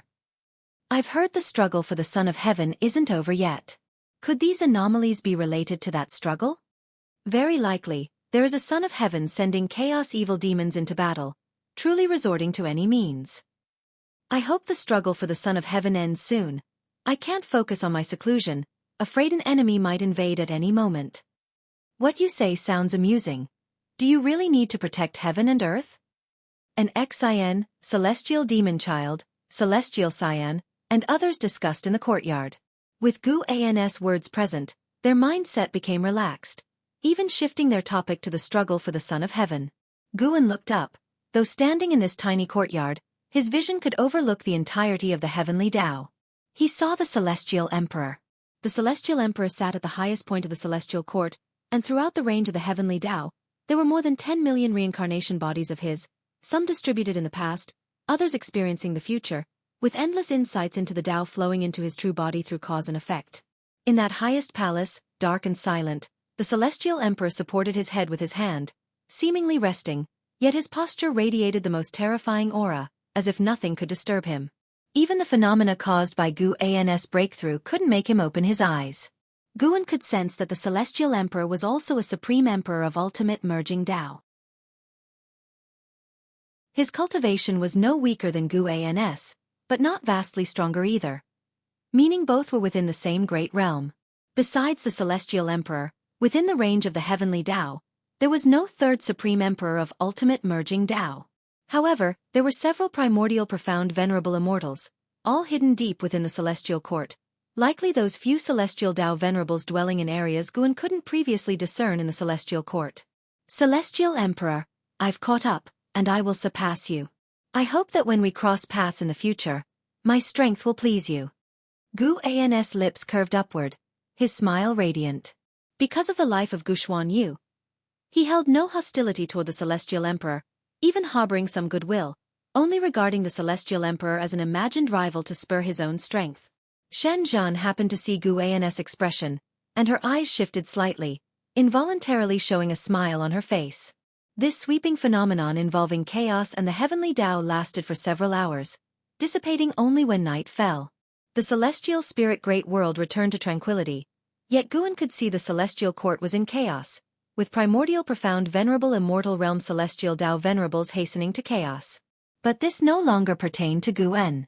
After successfully breaking through, he did not go into seclusion but instead repeated his daily routine, experiencing the specific wonders of the Supreme Emperor of Ultimate Merging Tao in ordinary life. 3 years later, Guan came to the Heavenly Spirit Tao Alliance to visit old acquaintances. He stood before a mountain gate, calling up his attribute panel. Name, Guan. Lifespan, 29,684, 473/14, 101, 880, 574, 623, 609. Physique. Creation Essence Body. Cultivation Level. Supreme Emperor of Ultimate Merging Tao Realm Perfection. The breakthrough 3 years ago consumed 22 trillion years of his lifespan, leaving only a remainder. Yet this remainder still represented an immensely vast number in lifespan. Guan could feel that the next great realm he wished to reach would be far more difficult than before, fearing that 100-fold, 1,000-fold lifespan would be severely inadequate. This intuition was strong, almost certainly true, and this was the strength of the Supreme Emperor of Ultimate Merging Tao. All sensations were prophecies, a prejudgment of the 3,000 Great Tao. Guan contemplated higher realms while looking at his attribute panel. His location was mid-mountain, before him a majestic stone gate, and behind him lay vast and magnificent hills and rivers. At first glance, this seemed not like an immortal cultivation sect but rather a place remote from the mundane world. Suddenly, ripples appeared within the stone gate ahead, like a watery surface, and a human silhouette emerged. A young male disciple approached Guan, glanced at him suspiciously, and spoke, "My ancestor wishes to see you. Please follow me in." In the young disciple's eyes, Guan was indeed astonishingly handsome, yet by his aura, he seemed but an ordinary celestial and earthly immortal. How could such a cultivation merit a personal audience with his ancestor? Though full of confusion, he dared not be careless. Guan smiled with a nod, then followed him through the stone gate. Passing through the gate, the heavens abruptly changed before him. The mountain ranges continued, yet each peak housed pavilions, palaces, pagodas, and every mountaintop shone with rays of light, akin to an immortal land. Under the guidance of the young disciple, Guan flew toward the most majestic giant mountain. Along the way, passing disciples greeted the young disciple, clearly indicating his esteemed status in this little world. After a while, the two landed before a palace at the mountain's summit, where the heavens were not seen overhead, but instead, a vast starry sky. "Our ancestor is inside. You may enter on your own." The young disciple gestured with his hand, and Guan nodded, then opened the palace doors and walked in. Once the doors closed, the young disciple withdrew his gaze, turned, and flew down the mountain, his mind pondering the origins of Guan. Could this person be a descendant of the ancestor? Inside the palace, the sight was bright. Spirit mist drifted along the ground. As Guan walked, he glanced at the stone pillars along the path, and began to chant. Qi cultivation, foundation establishment, core formation, nascent soul, divinity transformation, void crossing, fusion, Xuanxin, Mahayana, nirvana, loose immortal, wandering immortal, celestial and earthly immortals, carefree primordial immortal, divine immortal of wondrous dharma, Tao void profound immortal, divine thought true immortal, free immortal, Taoist zong zizai immortal, profound yuan free immortal, heaven encompassing free immortal, innate golden immortal. CTH Novelfire. Net website on Google to access chapters of novels early and in the highest quality. Guan's voice echoed within the hall, and upon finishing, he looked ahead and grinned. "For realms beyond innate golden immortal, do you need me to inscribe them on the pillar?" Following his gaze, a figure stood atop distant steps. It was Ji Xiaoyu. Ji Xiaoyu had her hands behind her, fixing her gaze on Guan. She calmly spoke.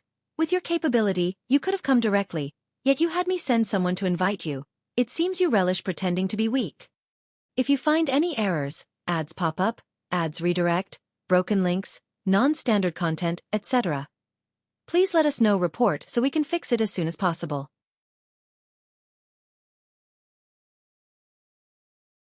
Chapter 807. Vast Disparity. What do you mean pretending to be weak? If I do not participate in worldly causes and effects, whether I am strong or weak, what does it matter? Guan walked toward Ji Xiaoyu, smiling as he replied.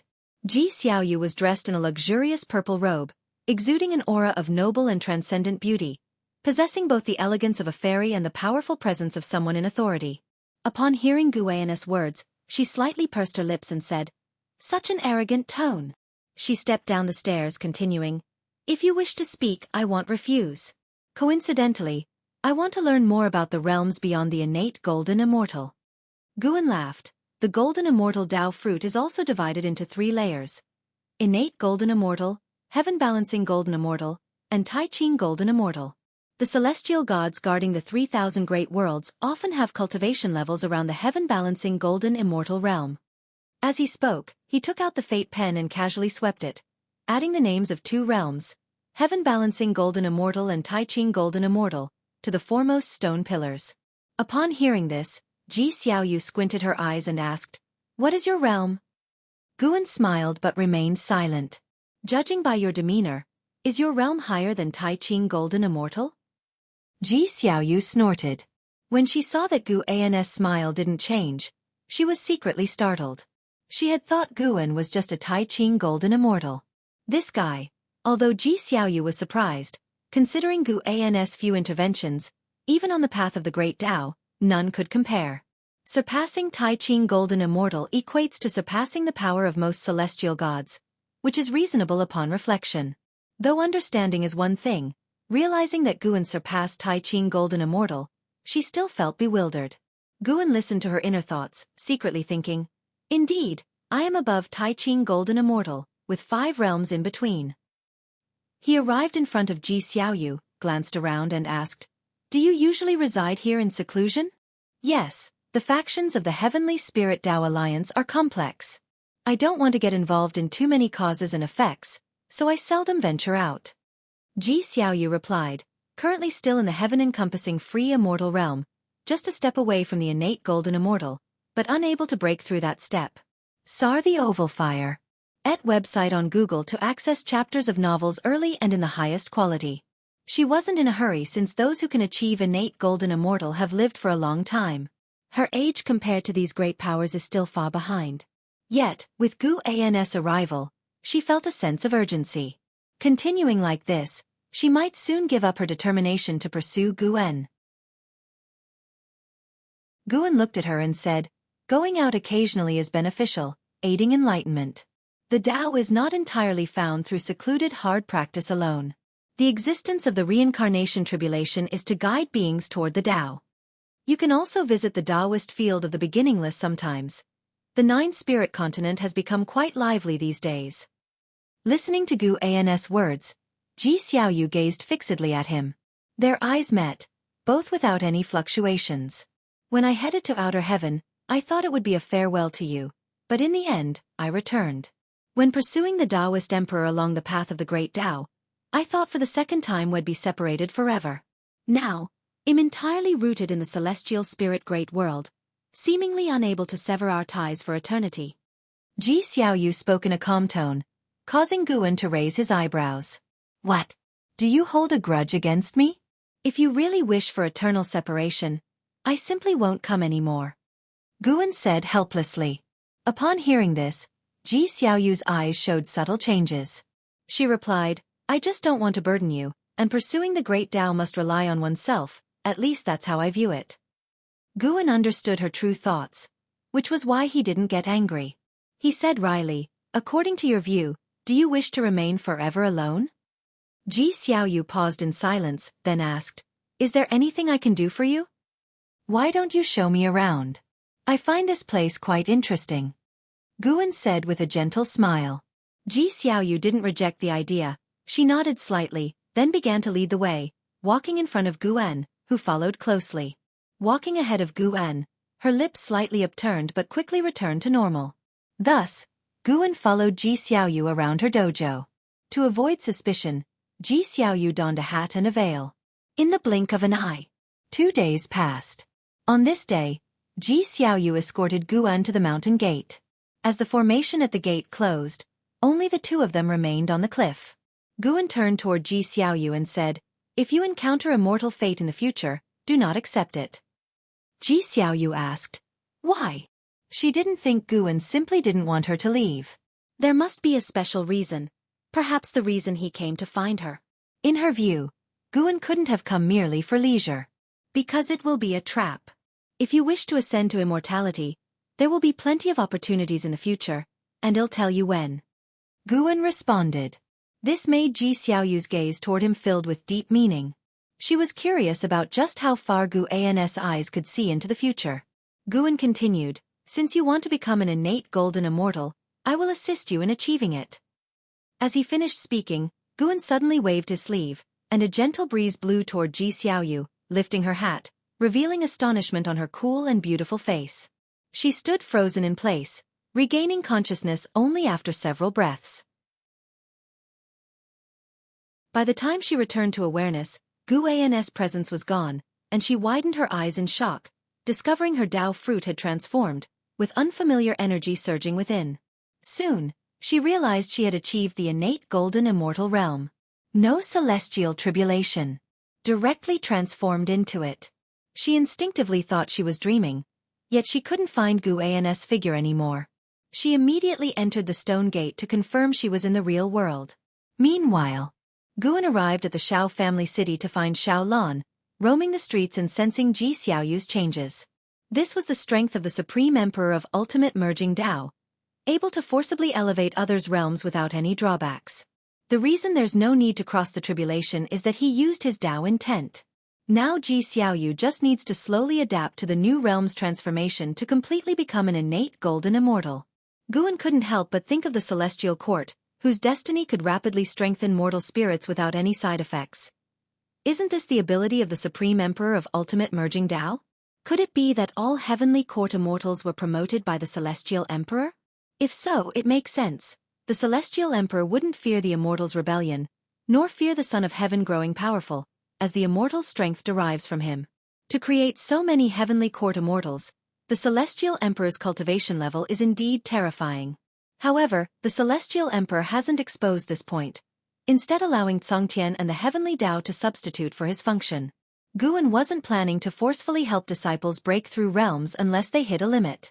Even when assisting those around him, Guan won't reveal the intricate wonders of it, as they are simply too unbelievable. Moreover, for the Supreme Emperor of Ultimate Merging Dao, having more subordinates is pointless. No matter how many strong people are under the Supreme Emperor of Ultimate Merging Dao, combined, they can't rival him. Moreover, he and the Celestial Emperor stand in the Perfection realm. On the Heavenly Dao scope, there are only two Supreme Emperors of Ultimate Merging Dao, both in the Perfection realm, and their gap with all beings is astoundingly vast. Why do I suddenly relate to the Celestial Emperor's arrogance? Guan chuckled, shaking his head. He felt this mindset was unacceptable, just as the Celestial Emperor couldn't foresee him rising unknowingly. Perhaps another Supreme Emperor of Ultimate Merging Dao might emerge in the future without either him or the Celestial Emperor realizing. No matter what, he must never be conceited. If you find any errors, ads pop up, ads redirect, broken links, non-standard content, etc., please let us know. Report so we can fix it as soon as possible.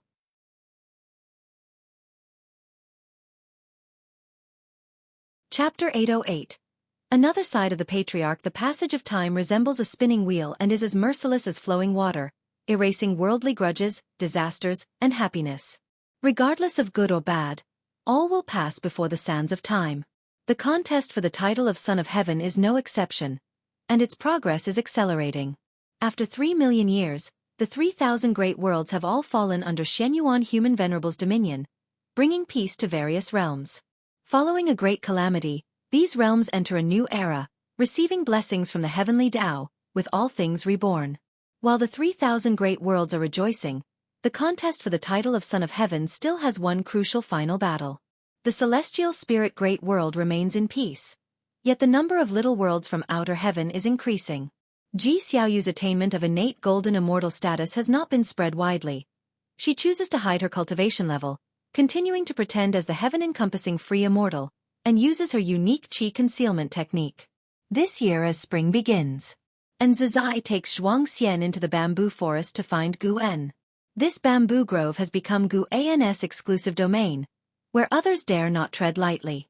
After many years, Zhuangxian has become a free immortal and is now pursuing the path of primordial Dao Emperor. He wears a black shirt and white robe, with his long hair bound at the top by 2 bamboo hairpins, his expression solemn, embodying the aura of a seasoned sage. Coming before Guan, the two respectfully salute. Guan, you may return first. Guan tells Zizai, who upon hearing this, can only suppress his curiosity and turn to leave. Facing the ancestor alone, Zhuangxian, who usually fears neither heaven nor earth, now feels somewhat nervous, his breath becoming unsteady. Guan sits on the steps in front of the pavilion. He gestures for Zhuangxian to sit on the ground, and Zhuangxian promptly complies. I called you here because I intend to personally teach you. Do you know why I am willing to instruct you? Guan asks, as he toys with the 7-star mirror, once the immortal path ultimate treasure of the 7-star spirit realm, now transformed into a Dao treasure, containing the power to suppress a side of the great thousand world. Zhuangxian replies, is it because of ancestor in? He would not arrogantly believe that it is due to his own character that the ancestor appreciates him. Presently, there are countless Wushiji disciples, many with remarkable talent, yet none have seen the ancestor instruct anyone. Guan laughs. He is just one reason. It's also because of your master. Let me tell you a secret. Don't tell anyone, including your master. Zhuang Xian becomes intrigued and quickly agrees. Guan begins to narrate tales from his time at the Supreme Sect, focusing on his interactions with LV Batian, soon captivating Zhuang Xian, immersing him in the story. He seems transported into the tale, witnessing Guan and LV Batian, who has transformed into Elder Tian, walking and chatting in the medicine garden. Zhuang Xian had heard many stories about the ancestor before, but those were mostly legends of the ancestor saving the world. Hearing a simple story of the ancestor interacting with others was a first. Very simple, yet full of flavor, calming his spirit. Hearing about LV Batian restoring his identity, always wanting to pass his cultivation level to Guan and urging him to become the sect leader, causes Zhuang Xian to smile involuntarily. Once Guan finishes speaking, he himself drifts into reminiscence. Zhuang Xian asks, "Ancestor, is my master a descendant of senior LV Batian?" The ancestor indeed seems to be someone who cherishes old friendships. Guan glances at him smiling. "No. He is the reincarnation of LV Batian. The cultivation technique I imparted to him was once taught to me by his prior incarnation." Zhuang Xian widens his eyes with an expression of disbelief. To him, the tales of Guan and LV Batian should stem from an unfathomably distant past, so far back that it transcends thousands, tens of thousands of reincarnation cycles. Given such reincarnation, it's seemingly impossible to find a familiar face. Guan continues, "I am indifferent to your cultivation achievements, nor concerned about how many you may aid in the future. As long as you do not commit evil, do not harm fellow disciples. Even if you accomplish nothing, I will not expel you from Wuxia. Presently, I pass the cultivation technique to you in consideration of your master. I hope you can become your master's pride, as his former incarnation always aspired to nurture an exceptional disciple." Zhuang Xian listens attentively, pondering for a moment before solemnly nodding his head. He doesn't feel disappointed by this. Instead, he finds the ancestor magnanimous and sincere, expressing a swaggering boldness that fears no change. He also hopes to become such a person. Guan raises his hand and sends out the 7-star mirror. The mirror floats in mid-air, the surface reflecting a beam of white light, which reveals a scene of the dark void within. "Let's watch a battle first," Guan says with a smile, and with a gesture from his right hand, a wine jug from the pavilion flies into his hand. A battle? Curious, Zhuang Xian's gaze turns to the dark void ahead, witnessing two figures approaching each other. "Who are they?" Zhuang Xian cannot resist asking. Guan responds, "Sons of Heaven, the two who plunged the 3,000 great worlds into a millennium-long catastrophe. They are about to have their final showdown." "Sons of Heaven."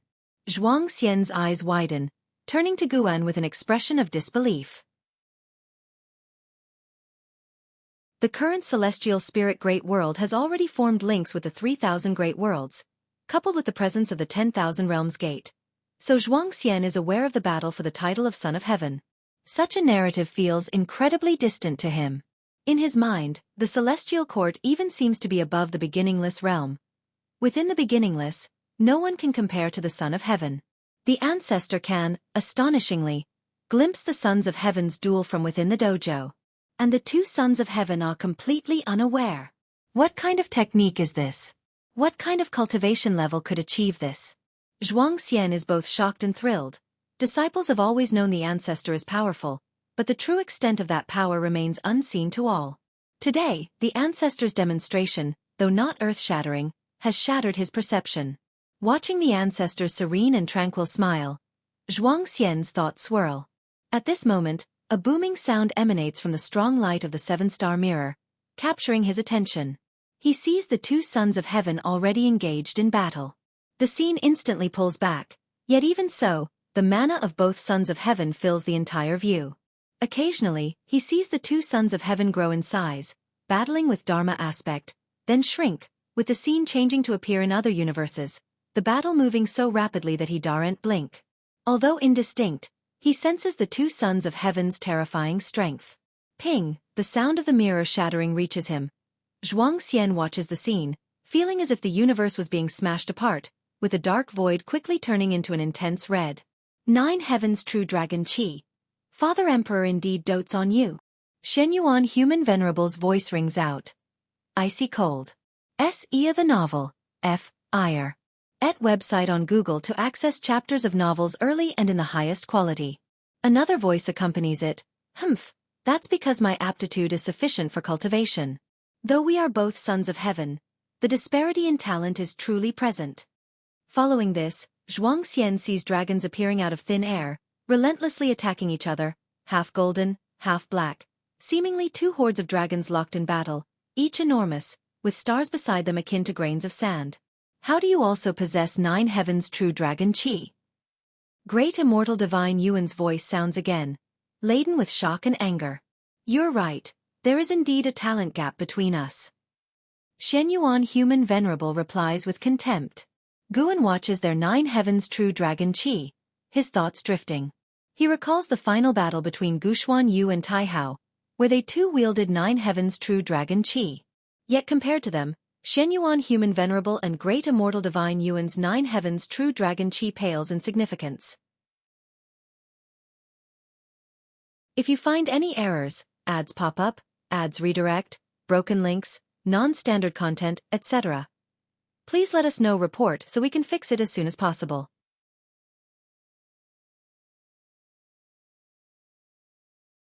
Chapter 809. 10 Immortal Positions. The battle between the great immortal divine Yuan and Shen Yuan human venerable ultimately ended with Shen Yuan human venerable emerging victorious, reducing the great immortal divine Yuan to ashes, with no chance of resurrection for another fight. Afterward, Shen Yuan human venerable stood alone in the shattered void, gazing upward as if looking at the mysterious and elusive Tsongtian. This battle of the Son of Heaven lasted a full day and night, which was relatively short for their realm, and Zhuang Xian watched with great interest. Although most of the time, he couldn't see the details of the battle between the two sons of heaven, he still watched with relish, as if witnessing the evolution of a myth. Guan put away the 7-star mirror, causing the image suspended before them to dissipate. He stood up and stretched lazily. Zhuang Xian quickly got up, nervously looking at Guan. Is it time to cultivate? He was both eager and nervous to be personally taught by the ancestor. He feared disappointing the ancestor because he had never been the most insightful in his generation.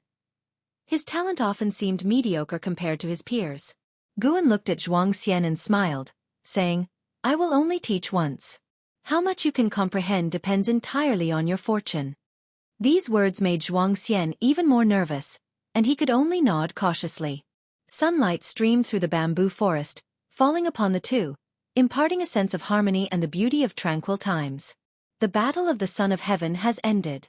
For the all-living beings across all realms, once their great world is no longer plagued by evil demons, the battle is over. But for the sects across the realms, the real highlight is after Shen Yuan human venerable's victory. Will the Son of Heaven fulfill his promise? Do they have a chance to ascend to immortality? Sar the novel _fire. Et website on Google to access chapters of novels early and in the highest quality. Ultimately, Shen Yuan human venerable did not disappoint, choosing a group of meritorious great cultivators to go to the celestial court and sending Sichuan old immortal to travel across the 3,000 great worlds to reward deeds according to merit. About 1,000 years have passed since the battle of the Son of Heaven. In late summer that year, Shen Yuan human venerable, accompanied by Sichuan old immortal, came to visit Guan Gu and sent Zizai to receive them, and they met again at the mountain viewing pavilion. Before leaving, Zizai couldn't help but glance at Shen Yuan human venerable one more time. This person was the Son of Heaven. He speculated internally. The battle of the Son of Heaven has ended, so why does the Son of Heaven come to visit the ancestor? Did the ancestor play a crucial role in the battle? Zizai suddenly thought of a legend he heard not long ago about a divine sparrow with colorful rays at its tail end sweeping across the 3,000 great worlds, exterminating countless evil demons, thus changing the course of the battle of the Son of Heaven. With a heart full of confusion, he left, not daring to disturb Guan's conversation with the other two. After he departed, Shen Yuan human venerable respectfully bowed to Guan, raising his hand in salute, appearing much more humble than during his last visit. Sichuan old immortal followed suit, looking at Guan with gratitude and awe. When he sought Guan's assistance, he dreamed that Guan could help Shen Yuan human venerable, but he never expected that Guan could single-handedly change the tide, even against the Dao extreme Daluo immortal of the celestial court. Incredibly, Guan himself did not appear in person, simply relying on a divine sparrow to change the dynamics. Sit down and let's chat, Guan smiled as he waved his right hand. A formless force lifted the hands of the two immortals, prompting them to straighten their posture. Then, they followed Guan to take their seats. Shenyuan Human Venerable looked at Guan and asked, "Could I possibly see that divine sparrow?" Sichuan Old Immortal took the initiative to pick up the teapot on the table to pour tea for Guan, and upon hearing Shenyuan Human Venerable's request, he too looked at Guan expectantly. Guan smiled, raised his right hand, and immediately, a colorful light flew from outside the pavilion, swiftly landing on his arm. As the radiance faded, the figure of the Wuxia divine sparrow emerged. It appeared similar in size to a chicken, although majestic. Shenyuan Human Venerable and Sichuan Old Immortal could not quite reconcile this with the image of a divine sparrow that traversed the 3,000 great worlds. "What is the origin of such a spiritual entity?"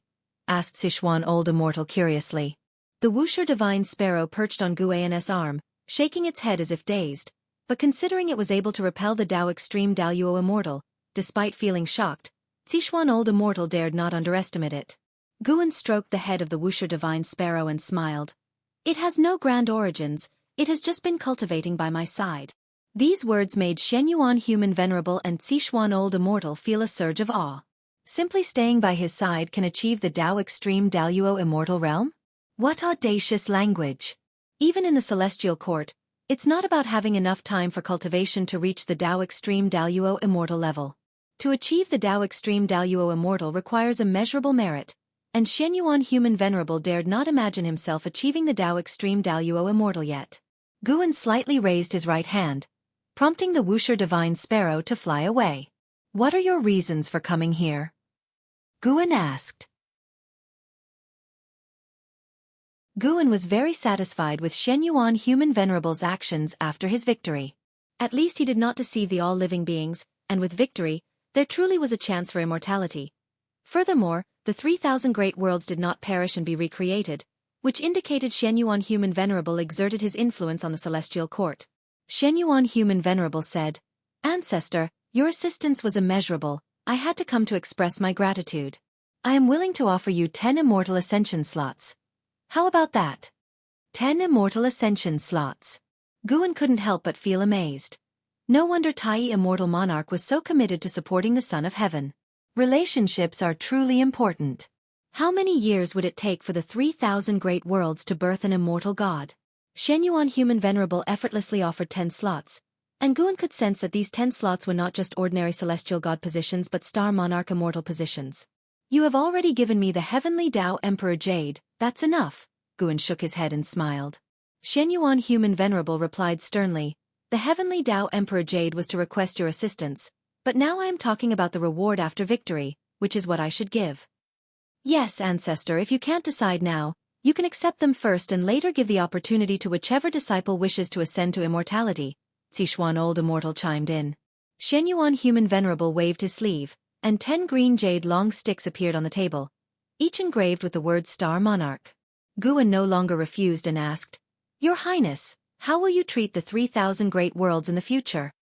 Shenyuan Human Venerable was secretly astonished. How did the ancestor know he could rule the 3,000 great worlds? This was a reward he received from Tsongtian not long ago, effectively enabling him to oversee 3,000 celestial gods, along with many immortals and gods who prioritize the 3,000 great worlds to serve him, greatly expanding his power. Of course, he was merely astonished and did not ponder too much. Considering the ancestor's cultivation level, deducing this was not impossible. Shenyuan Human Venerable began to describe his plans, believing the 3,000 great worlds held great potential, and intended to develop them well, making them a significant part of the heavenly Tao, heralding unprecedented fortune, and marching towards a grander era. The three chatted for a long time, mostly with Guan listening, while Shenyuan Human Venerable and Sichuan Old Immortal observed his expression, afraid he might be dissatisfied. Shenyuan Human Venerable indeed had faith in the 3,000 great worlds, but most importantly he wanted to enlist Guan's support. Having Guan in the 3,000 great worlds was of extraordinary significance. If you find any errors, ads pop up, ads redirect, broken links, non-standard content, etc., please let us know report so we can fix it as soon as possible.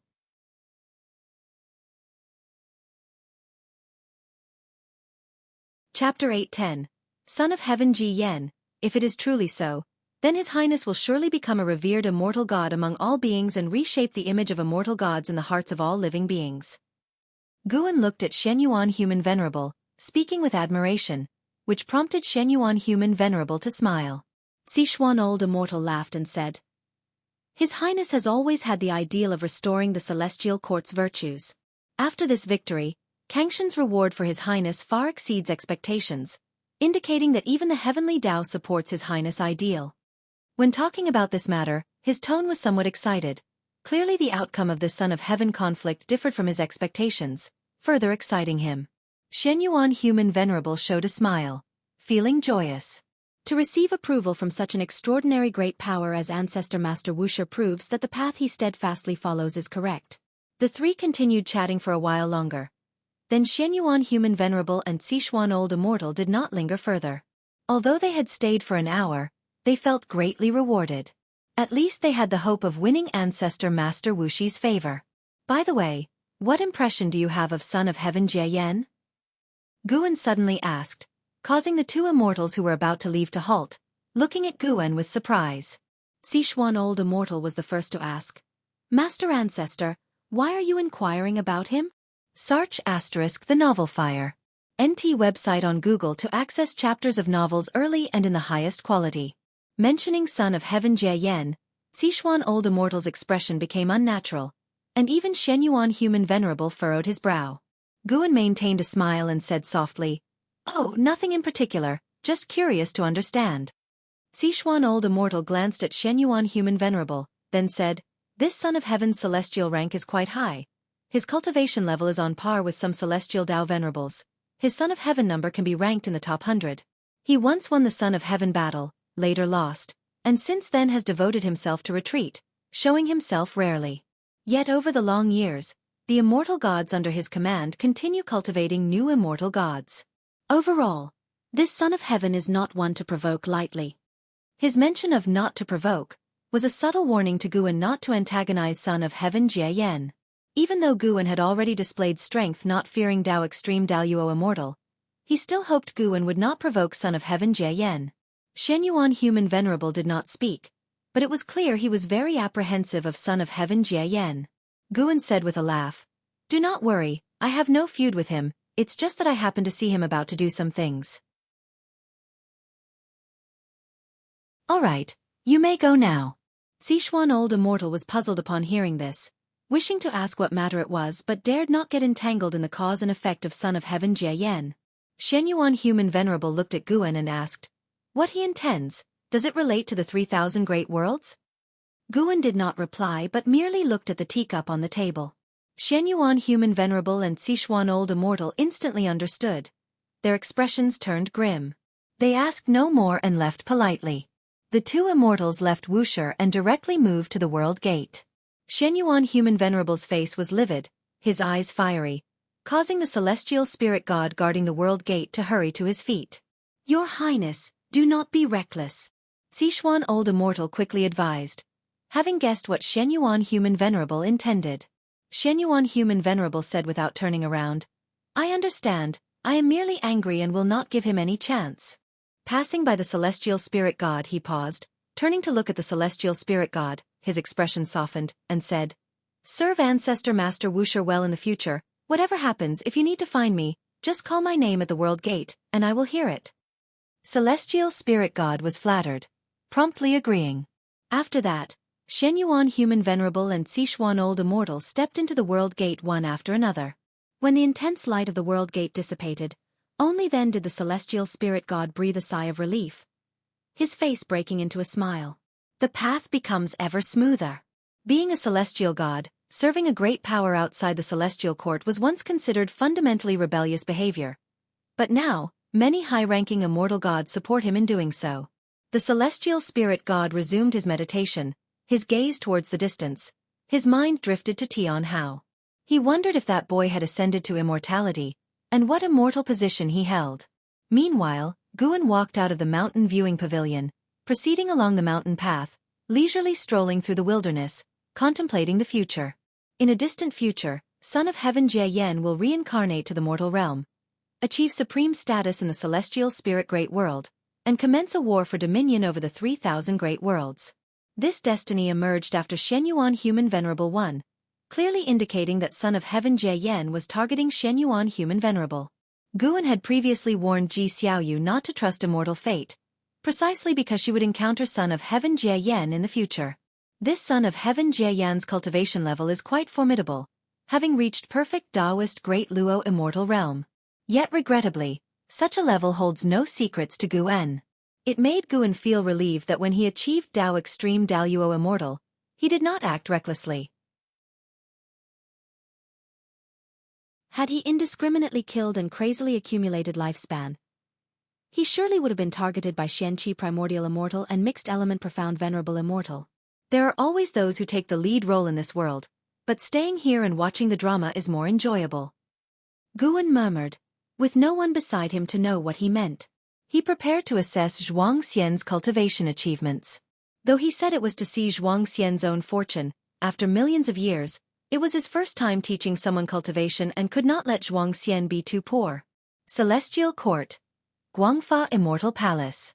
In the Grand Hall, hundreds of immortal gods sat cross-legged on their respective mats, Li Xuanmiao and Celestial Destruction God among them, the two seated next to each other. The venerable Guangfa Taiguang had not yet appeared, and the disciples of Guangfa Immortal Palace chatted about the Son of Heaven conflict. Didn't expect Shenyuan Human Venerable to turn the tide, truly surprised me. Indeed, Taisien Divine Yuan almost won, yet it could be overturned. Who knows what has happened within the 3,000 great world? It is said Shenyuan Human Venerable invited a supreme great power to intervene. I heard too that Taisien Divine Yuan invited a supreme immortal to act, but was not the rival, which might be why Shenyuan Human Venerable was conferred as Great Thousand World Immortal King. Shenyuan Human Venerable introduced hundreds of immortal gods at once, and Songtian permitted them, likely leading to more sons of heaven engaging in such conflicts in the future. Listening to the immortal gods' discussions around him, Li Xuanmiao felt that this situation was connected to his master. If there was a major variable in the 3,000 great worlds, it could only be his master. That Taisien Divine Yuan acted unscrupulously, worrying him about the celestial spirit great world, also fearing Guan would become an enemy of the celestial court to protect the celestial spirit great world. Celestial Destruction God spoke. The Son of Heaven conflict causing such a significant impact might be some sort of signal. Li Xuanmiao turned to look at him, curiously asking, "What kind of signal?" Celestial Destruction God did not answer, but said, "They say both Sons of Heaven displayed 9 heavens true dragon chi." What is 9 heavens true dragon chi? It is the Emperor of Heaven's divine skills, with abnormally domineering power to suppress the heavenly Tao. Celestial Destruction God's answer changed Li Xuanmiao's expression significantly. 2 Sons of Heaven with the Emperor of Heaven's true inheritance competing, and Songtian offering unprecedented merit rewards, indeed extraordinary. If you find any errors, ads pop up, ads redirect, broken links, non-standard content, etc., please let us know report so we can fix it as soon as possible.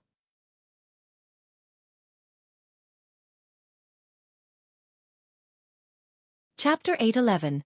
Dugu Demon Emperor. As Li Xuanmiao pondered Kangshan's will, a golden light appeared on the steps ahead. As the golden light dissipated, Venerable Guangfa Taiguang appeared on the lotus throne and sat down. His imposing figure appeared, and all the immortal gods in the hall stood up and bowed to him. Venerable Guangfa Taiguang nodded slightly, raised his hand and pressed down, indicating for all the immortal gods to sit. Once all the immortal gods were seated and looking at him, he spoke. Today's lecture will discuss the immortal gods, and we shall talk about what it means to be an immortal, what it means to be a god, and what the order of the heavenly Tao should be. I hope you will find your own path in comprehending the heavenly Tao, and no matter the outcome, do not regret. On hearing this, the immortal gods sat upright, knowing that this lecture was connected to the dispute for the title of Son of Heaven, a matter of great interest to them. Such a significant event rarely occurs in the celestial court over the long eras, as no one within the heavenly Tao can shake its foundation. The white-haired elder in the first row spoke first. This humble Taoist believes that immortal God should focus on destiny. Relying on it means relying on all beings of heaven and earth. Thus, immortal God should primarily protect all beings. His status was evidently high, as he was the first to speak, and the other immortal gods listened intently. After he finished speaking, an immortal god quickly rebutted, "An immortal is an immortal. Mortal spirits cultivate to become immortals, enduring hardships, yet after becoming immortals, they still weigh mortal spirits heavily. What is the meaning of our immortal cultivation? Immortals should keep their distance from mortal spirits. This itself is a protection. In fact, even if we do nothing, mortal spirits will still worship us, so there's no need to curry favor for the sake of destiny." His argument won the approval of many immortal gods, most of whom were from the mortal world, having faced trials themselves. They knew the dangers of human hearts and inherently detested the machinations and disputes of mortal spirits. Suddenly, the immortal gods split into two factions and began debating. It was difficult for anyone to propose a third view without being dragged into the conflict between immortals and mortals. Li Xuanmiao remained silent, observing the attitudes of the immortal gods.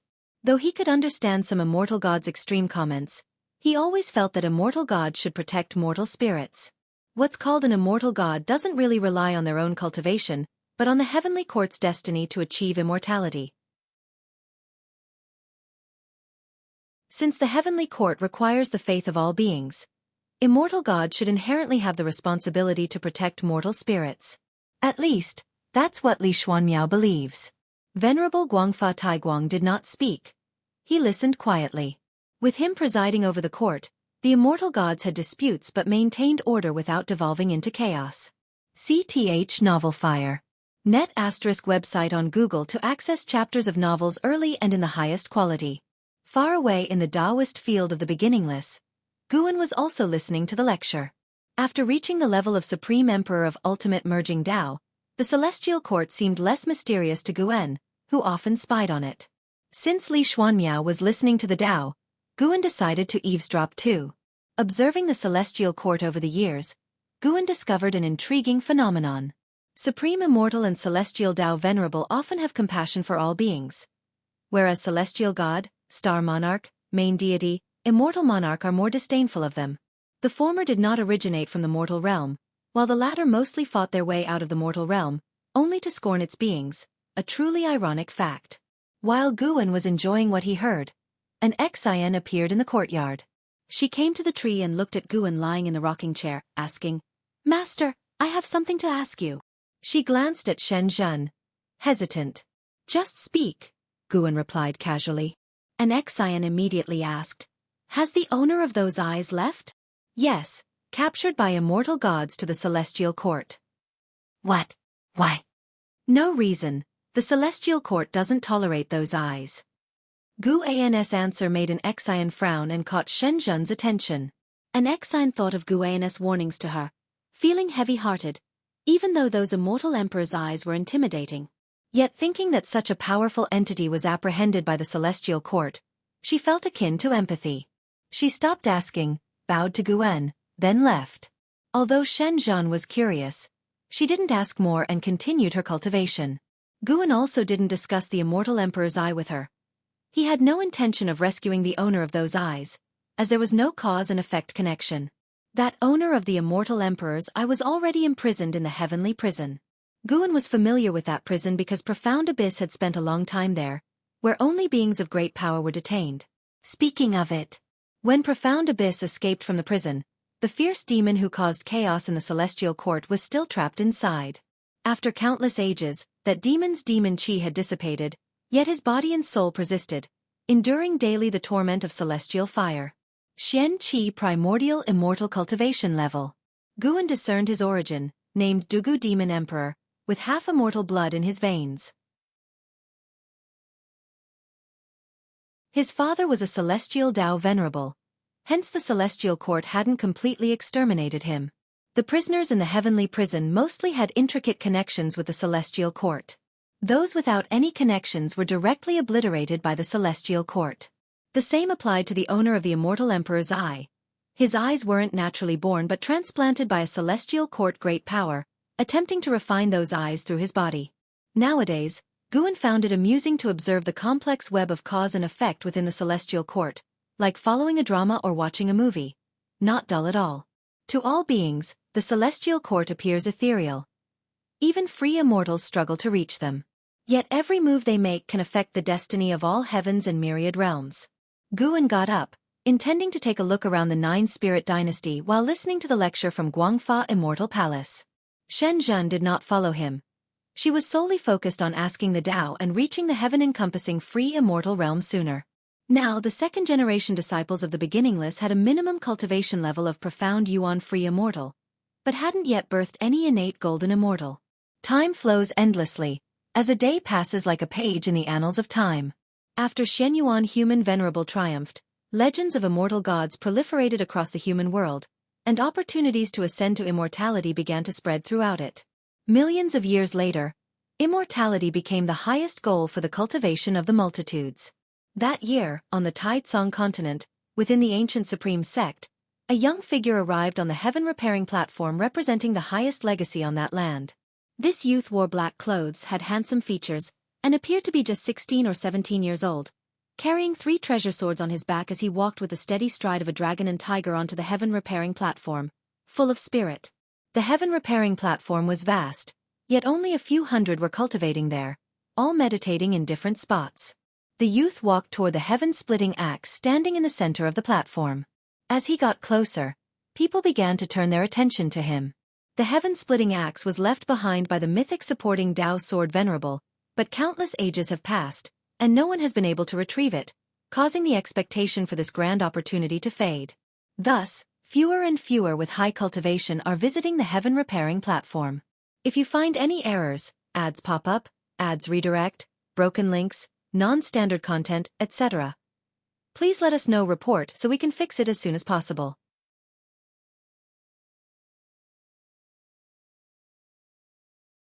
Chapter 8:12. Celestial Mandate Person. The black-clad youth came before the heaven-splitting axe, looking at the ancient axe that had weathered countless millennia. He smiled with a radiant exuberance. "Hey kid, where are you from? Do you also wish to challenge the ancient inheritance?" An elderly voice echoed. The black-clad youth turned his head upon hearing it and smiled brightly, saying, "My name is Su Ling. I just joined the Supreme Sect, and I believe I am qualified to receive the world's greatest opportunity." Hearing this, the surrounding old cultivators opened their eyes. Their expressions varied. Some were disdainful, others amused, some expectant, and others displeased. After responding to the old cultivator, Su Ling shifted his gaze to the heaven-splitting axe, his eyes full of passion. He reached out directly and grasped the axe handle. Heavy. This was Su Ling's first impression. At 16, he had already reached the core formation realm. Among the new disciples of the Supreme Sect, his talent was considered outstanding, especially since he was not born into a cultivation family. Although the heaven-splitting axe was very heavy, Su Ling felt a mysterious power in the dark assisting him in lifting the axe. The sense of weight was rapidly diminishing. Indeed, the heaven-splitting axe has been inherited for so many years without anyone succeeding. It clearly tests not cultivation level but Fu Yuan. Su Ling always believed he had deep Fu Yuan. When he was young, a calamity struck his entire village, yet he survived. He always felt grateful to the heavens, carrying a thankful heart from a young age. He had a fervent spirit, always ready to help those in need, earning a reputation for chivalry while young. It was this chivalry that drew the attention of the Supreme Sect's cultivators. After an entry test, he turned out to have extraordinary talent. He felt his good fortune and talent had special significance, with a grand mission awaiting him. Gaining the heaven-splitting axe's inheritance would assist him in completing this great mission. If there is celestial mandate in the mystery, let it help me lift it. Su Ling looked down at the heaven-splitting axe, shouting in his heart. He exerted his strength, moving his left foot sideways, his form full of power. He did not stop, his eyes resolute. The heaven-splitting axe started to shake. Although the movement was slight, it caused the hundreds of cultivators at the heaven-repairing platform to open their eyes, all turning their heads to look at him. The heaven-splitting axe trembled more violently, prompting the cultivators to stand up one after another. How is it possible? Could he truly be the legendary celestial mandate person? CTH Novelfire, any *T website on Google to access chapters of novels early and in the highest quality. He's only at the core formation realm. How can he budge the heaven-splitting axe? I've heard from my ancestor that even the legendary divine thought true immortal couldn't lift the heaven-splitting axe. Perhaps it's not cultivation level being tested after all. For someone so young to reach core formation is already first-rate talent. If his cultivation years are only a few, it is unfathomable. Maybe that's why the heaven-splitting axe chooses him. The cultivators began to excitedly discuss. If this youth truly obtains the inheritance of the heaven-splitting axe, the supreme sect would soar to new heights. To them, the supporting Tao sword venerable seemed too distant, but the heaven-splitting axe was real. Su Ling was not thinking about that much. He concentrated all his attention on the heaven-splitting axe, putting in all his effort, but he still couldn't lift it completely. Just a little bit more. Su Ling thought through gritted teeth. In merely a few dozen breaths, he had exhausted all his chi power. But he didn't want to give up. The ensuing time felt endlessly long and agonizing for Su Ling, but he refused to quit. Finally, the heaven-splitting axe began to rise, causing the hundreds of cultivators watching to hold their breath, not daring to exhale. Su Ling hadn't noticed this scene. He only wanted to persevere. As the heaven-splitting axe continued to ascend, strands of spiritual energy rose from the earth's crevices, increasingly forming surging winds, blowing Su Ling's black clothes. Boom! Su Ling only felt a white light erupt from beneath the heaven-splitting axe, rushing fiercely toward him, turning his vision completely white, his consciousness following into a daze. It felt as if he had a brief dream, quickly awakening. He found himself standing on a mountainous terrain, surrounded by rolling green hills, with a broad view that made him feel relaxed, clearing away his inner confusion. "Kid, catch!" A voice suddenly sounded in his ear, immediately followed by the sound of something slicing through the air. His pupils shrank abruptly, and he turned instinctively, raising a hand to catch. The heaven-splitting axe landed in his hand, pressing him backward with its immense power as his boots kicked up twin trails of dust. With this catch, Su Ling was completely awake, as if returning to the real world. Once he steadied himself, his right hand was still trembling, almost dropping the axe. He looked up, seeing a figure standing on the peak of a mountain in front.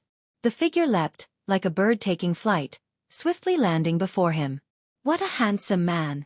Since arriving at the Supreme Sect, Su Ling had seen many immortal masters, yet this was his first time seeing a man as handsome and full of immortal aura as Guan, 4,200 million years, finally waiting for someone fated. Guan looked at Su Ling, laughed, and said. Su Ling cautiously asked, "Who are you? Where am I?" Having just embarked on the path of immortal cultivation, he understood little, unable to distinguish reality from the illusion realm. Guan's mention of 4,200 million years directly stunned him, making him lose his usual judgment. Guan smiled and said, "Who I am doesn't matter. What matters is that you have passed the test of the heaven-splitting axe. Now I will teach you the secret skill hidden within it. Are you ready? Once you learn it you can return. This is not a dream. This is your opportunity." Su Ling calmed down. He gripped the heaven-splitting axe and lifted it slightly, saying, "I'm ready." Guan raised his right hand, forming an axe, then began teaching Su Ling the heaven-splitting divine axe, move by move.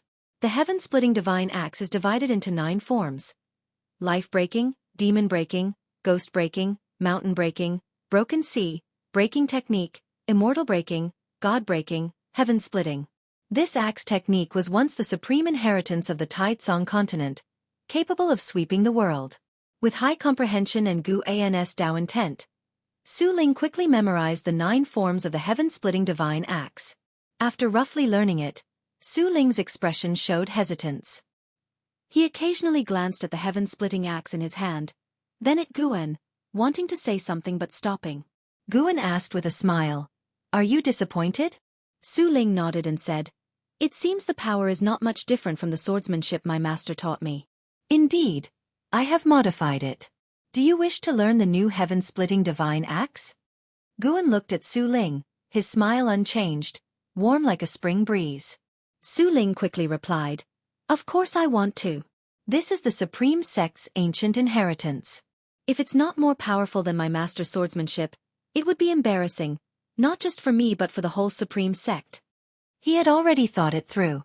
Guan must either be the artifact spirit of the heaven-splitting axe or the legendary supporting Tao sword venerable. Either way, there must be a deep connection with the Supreme Sect. Guan nodded with a smile, then raised a hand pointing towards Su Ling. Su Ling's eyes widened, his whole body frozen in place, as images of a figure wielding an axe appeared in his eyes. Guan watched him, murmuring to himself, choosing him might also be a good choice.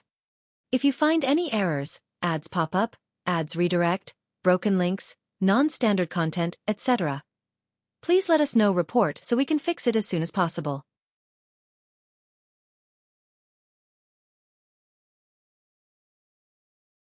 Chapter 8:13. Where is the sword venerable? Su Ling was shrouded by Guan's Dao intent, and the new memory of the heaven-splitting divine axe surged into his mind. He dreamed again, and this dream lasted a long time. In the dream, he continuously cultivated the heaven-splitting divine axe, a process long and tedious, yet he had no time to think of other matters. When he finally finished this long cultivation, and his consciousness cleared, he opened his eyes, no longer seeing that illusion realm nor Guan. He returned to the heaven-repairing platform, surrounded by great cultivators of the supreme sect. Even his master had arrived. Seeing Su Ling open his eyes, the great cultivators around him began to ask questions. Disciple, how are you? Did you receive the legacy? What did you comprehend just now? What did you see? Did you meet the supporting Dao sword venerable? Speak quickly, you're killing me with suspense. The great cultivators babbled questions, making Su Ling somewhat dazed, which only made them more anxious. Su Ling came back to his senses, took a deep breath, and said, I received a legacy named the Heaven-Splitting Divine Axe, taught by a man in white clothes. He looked very young, very handsome. He merely pointed at me, and I learned the Heaven-Splitting Divine Axe. With these words, the heaven-repairing platform exploded in commotion. An elderly elder exclaimed excitedly, Young and handsome, isn't that the legendary supporting Dao sword venerable? It is said, he is immortal and amiable. Other great cultivators joined in agreement, showing more excitement than Su Ling himself. Watching the surrounding people's ecstatic expressions, Su Ling felt confused. Even his usually stern master gazed at him intensely. Sar the Novelier. NET website on Google to access chapters of novels early and in the highest quality. At this moment, he finally realized how exalted the status of the supporting Dao sword venerable was. He recalled Guan's appearance, his heart filled with boundless curiosity. Was that person really the supporting Dao sword venerable? What level of cultivation did he possess? Where could he be now? In the Taoist field of the beginningless, Guan was in a good mood while fishing, having fulfilled his wish by passing on the legacy of the heaven-splitting axe. There was no test or Fuyuan. Choosing Su Ling was inevitable because he could see Su Ling's entire future, confirming that Su Ling would bring prosperity to the supreme sect and to the world. Not only that, Su Ling upheld righteousness, leading other cultivators to act justly. Currently, Guan was contemplating another matter. It involved reincarnating his previously deceased disciple into Su Ling's descendant, hoping they would follow the righteous path under Su Ling's guidance. This was also to fulfill another disciple's obsession. Guan gazed at the lake surface, recalling over 40 million years ago when he led disciples like Tang Yu, Su Han, Zhen Qin, Yan Mei, Yang Min, Yi Yan, and others in cultivation. Times have changed. Most of those disciples have since embarked on reincarnation. Guan didn't wish to pursue every disciple. He felt regret towards Su Han.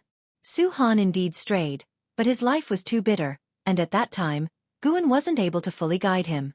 Currently, even with blood vendettas, the Wushiji disciples wouldn't be pursued by an imperial dynasty or need to seek a mortal fate alone. Of course, most importantly, Zhen Qin still thought of him. Though Zhen Qin didn't enter the beginningless cultivation, with Guan's subtle help, she had grown and stood out, becoming the founding ancestor of a sect with impressive status. Even though she has achieved fame and success, her personality turned reclusive. Giving Su Han a chance also helped her. For the current Guan, such matters aren't troublesome but interesting while aiding a beloved disciple. This is the mindset shift after becoming powerful. Previously cautious, now nothing in the celestial spirit great world affects him. Not just the celestial spirit great world. He can handle anything in the 3,000 great worlds, whether to act or not is solely up to him. Guan is increasingly less restrained, enjoying this process. In the unseen, the ineffable Dao heart realm seemed to guide him. He can now confirm. To become a saint requires transcending that Tao heart realm. Even facing the celestial emperor, he felt confident, thus he's in no hurry, enjoying life while understanding the so-called saint realm. Slowly comprehending, if it doesn't work, then risking life. Things Guan couldn't achieve in cultivation over the years were made possible by risking life, which doesn't negate his efforts as those experiences and insights were objectively existent. As Guan reminisced on the past, a figure approached. It was Zhuang Xian. Over the years, Zhuang Xian had become steadier and carried an extraordinary aura. He came behind Guan and bowed respectfully, saying, "Ancestor, I have mastered the supreme Tao mixed yuan plate. Would you care to examine?" Guan responded casually, "I don't need to look with my eyes to know your Tao practice. You indeed mastered it, though far from perfection." Zhuang Xian remarked, "The supreme Tao mixed yuan plate is indeed profound, with endless creation. From now on I will prioritize it. Apart from my main cultivation technique, I want cultivate others." Guan said nothing more. Zhuang Xian's eyes shifted, saying, "Ancestor, I wish to venture out again because I received your true teachings. Ancestor An's expectations are higher, viewing me differently from other disciples. The secret skill I now possess might harm the world. Whether I can venture out requires your approval." Guan remained silent, leaving Zhuang Xian anxious. Not daring to say more, he stood quietly behind Guan, waiting patiently. Even if rejected, he accepted it. After a long while, Guan spoke leisurely. "This world isn't as simple as you think. The higher your cultivation level, the greater the calamities you face." Zhuang Xian hurriedly said, "I know, but compared to my personal achievements, I care more about how much I can accomplish." "If that's the case, then go." "Thank you, Ancestor. I promise not to shame the beginningless nor cause trouble for it or you," Zhuang Xian said excitedly, to which Guan only smiled, without replying. Each period, Wushiji disciples venture out, but only Zhuang Xian warranted Gu An's personal attention. Zhuang Xian and Su Ling both are rare good people in Gu An's eyes. Zhuang Xian is straightforward and just, while Su Ling is kind-hearted, yet gentle and carefree. Though both walk the righteous Tao, their paths differ. Guan looked forward to which roads their lives would take. Afterward, Zhuang Xian took his leave. Guan continued fishing, only standing up to collect his rod when dusk fell. The setting sun elongated his shadow. While enjoying leisure, his other disciple faced a fated ordeal. The disciple was Tian Hao, the reincarnation of An Hao. Tian Hao, cultivating in the misty immortal court, had reached a cultivation level to stand alone. He began his adventures in the great Tao domain, traveling within the heavenly Tao beyond the 3,000 great worlds. On this day, he encountered a grand scheme targeting him and the celestial court. If you find any errors, ads pop up, ads redirect, broken links, non-standard content, etc., please let us know. Report so we can fix it as soon as possible.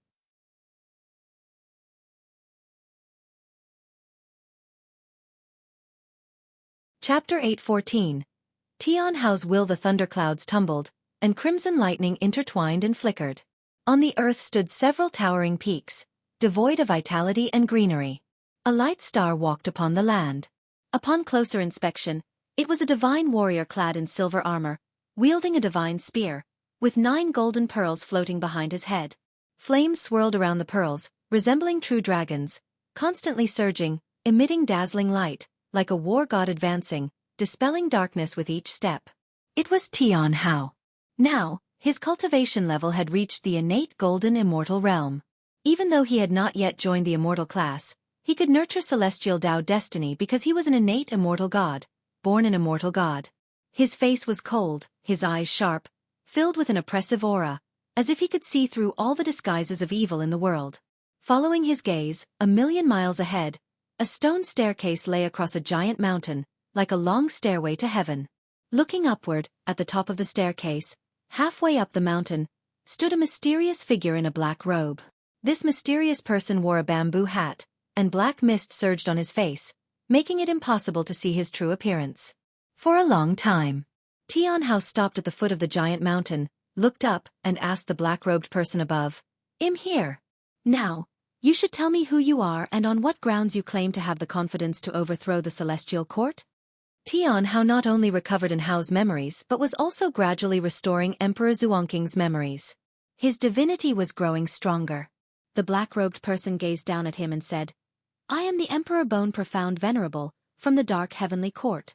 I shall be the vanguard in attacking the Celestial Court. Once I commence the war, the Dark Heavenly Court will invade en masse. Are you satisfied with this answer?" Tian Hao was not surprised. Instead, he sneered dismissively and asked, "What?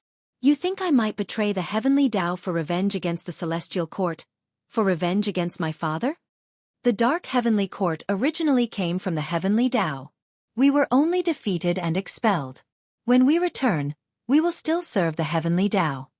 Emperor Bone Profound Venerable's tone was utterly calm, devoid of any emotion. Tian Hao remained unfazed and said, "You cannot win. As long as he exists, nothing in the Celestial Court can be shaken. He is indeed strong, even invincible. With the strength of the Dark Heavenly Court alone, it would indeed be impossible to overthrow the Celestial Court. But the Dark Heavenly Court is never lacking in patience or determination. If you join us, we will grant you the legacy of the Celestial Emperor, a legacy your father once received. Only by acquiring this legacy will you have hope of rivaling him." Emperor Bone Profound Venerable's words finally made Tian Hao's expression change. Tian Hao fell into silence, and Emperor Bone Profound Venerable did not pursue him further, waiting quietly. After a while, Tian Hao looked up at Emperor Bone Profound Venerable and said, "I can trust you, but before that, I want to fight you, to see how powerful the legendary strength surpassing the Tao Extreme Daluo Immortal truly is." Emperor Bone Profound Venerable gazed down at him, saying nothing, but suddenly released a terrifying aura. Boom! In an instant billions of towering mountains crumbled into ashes. Tian Hao's robe wildly billowed, the silver armor quirked, producing a clanging sound, and his eyes turned icy, filled with a fighting spirit. He knew he couldn't possibly be a match for his opponent, yet he still wanted to try.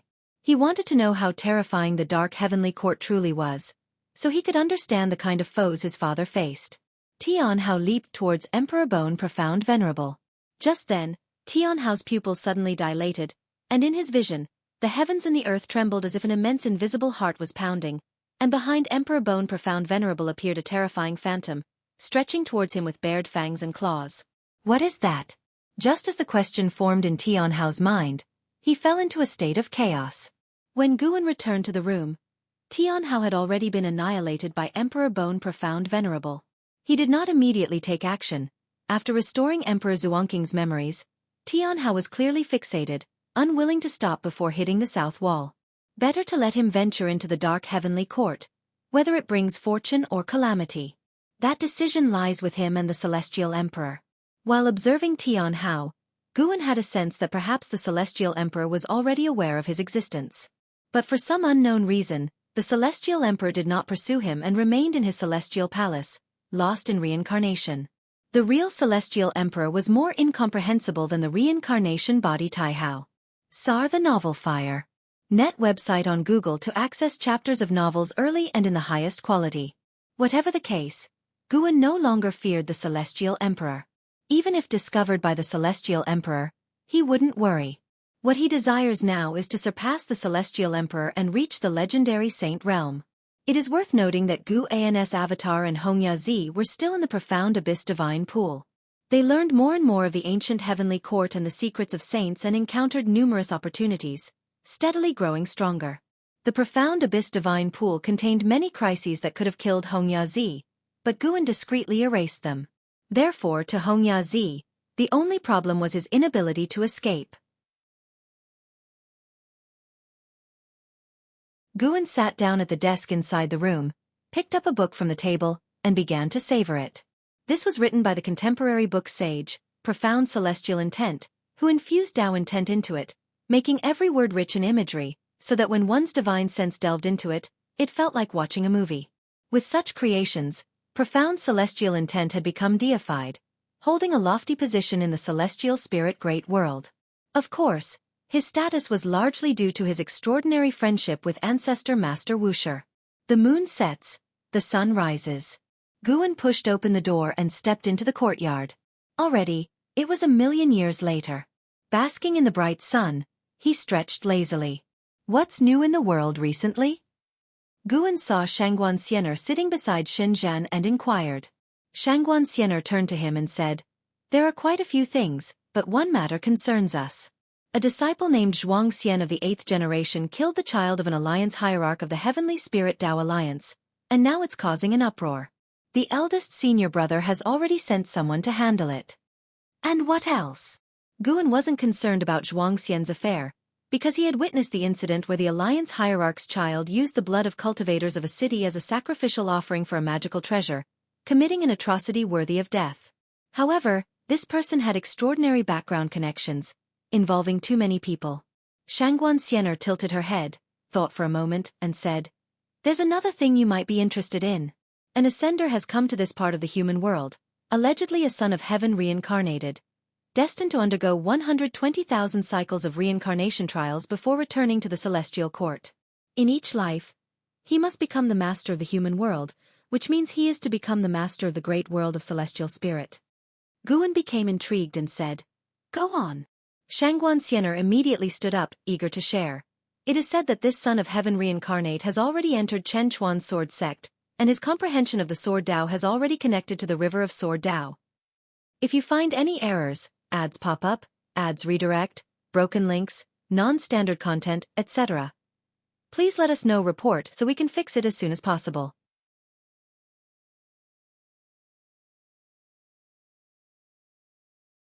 Chapter 815, Celestial Mandate. Farewell Son of Heaven Jie Yen has finally arrived. CTH novel_fire. Et website on Google to access chapters of novels early and in the highest quality. Guan listened to Shangguan Xianer recount the deeds of that ascender, while his eyes were also probing the future of Son of Heaven Jie Yen. After Son of Heaven Jie Yen ascended, he displayed a vast celestial Dao destiny, making many instantly believe he was the reincarnation of the Son of Heaven. For the sake of immortal fate, many supported him, allowing him to quickly gather a major force. To become the master of the great world, he would inevitably oppose the Heavenly Spirit Tao Alliance. The Heavenly Spirit Tao Alliance does not have an absolute ruler. There are many alliance hierarchs, and any major event must be discussed. They would never let Son of Heaven Jie Yen tread upon them. Various sects were watching to see how the Heavenly Spirit Tao Alliance would handle Son of Heaven Jie Yen. Shangguan Xianer again mentioned the great battle between Son of Heaven Jie Yen and a prodigy from the Heavenly Spirit Tao Alliance. That battle attracted worldwide attention. The Heavenly Spirit Tao Alliance had rankings for disciples of every great realm, and Son of Heaven Jie Yen challenged the top prodigy of the same realm from the Heavenly Spirit. With an absolutely powerful stance, he won, making people even more convinced he's the reincarnation of the Son of Heaven. Since ancient times, there have always been ascenders, but no matter how strong those from the lower realm are, their Taoist techniques always fall short compared to cultivators of the celestial spirit great world. Ascenders can stir up waves, but can never surpass the prodigies of the Heavenly Spirit Tao Alliance. The Heavenly Spirit Tao Alliance possesses the best resources of the celestial spirit great world, especially those who make a name as a prodigy, whose resources are far beyond those an ascender can compare to. Ancestor, can't you foresee the future? Do you think that Son of Heaven can shake the rule of the Heavenly Spirit Tao Alliance? Shangguan Xianer asked excitedly. She bore no animosity toward the Heavenly Spirit Tao Alliance. She was simply eagerly anticipating a drastic change in the world structure.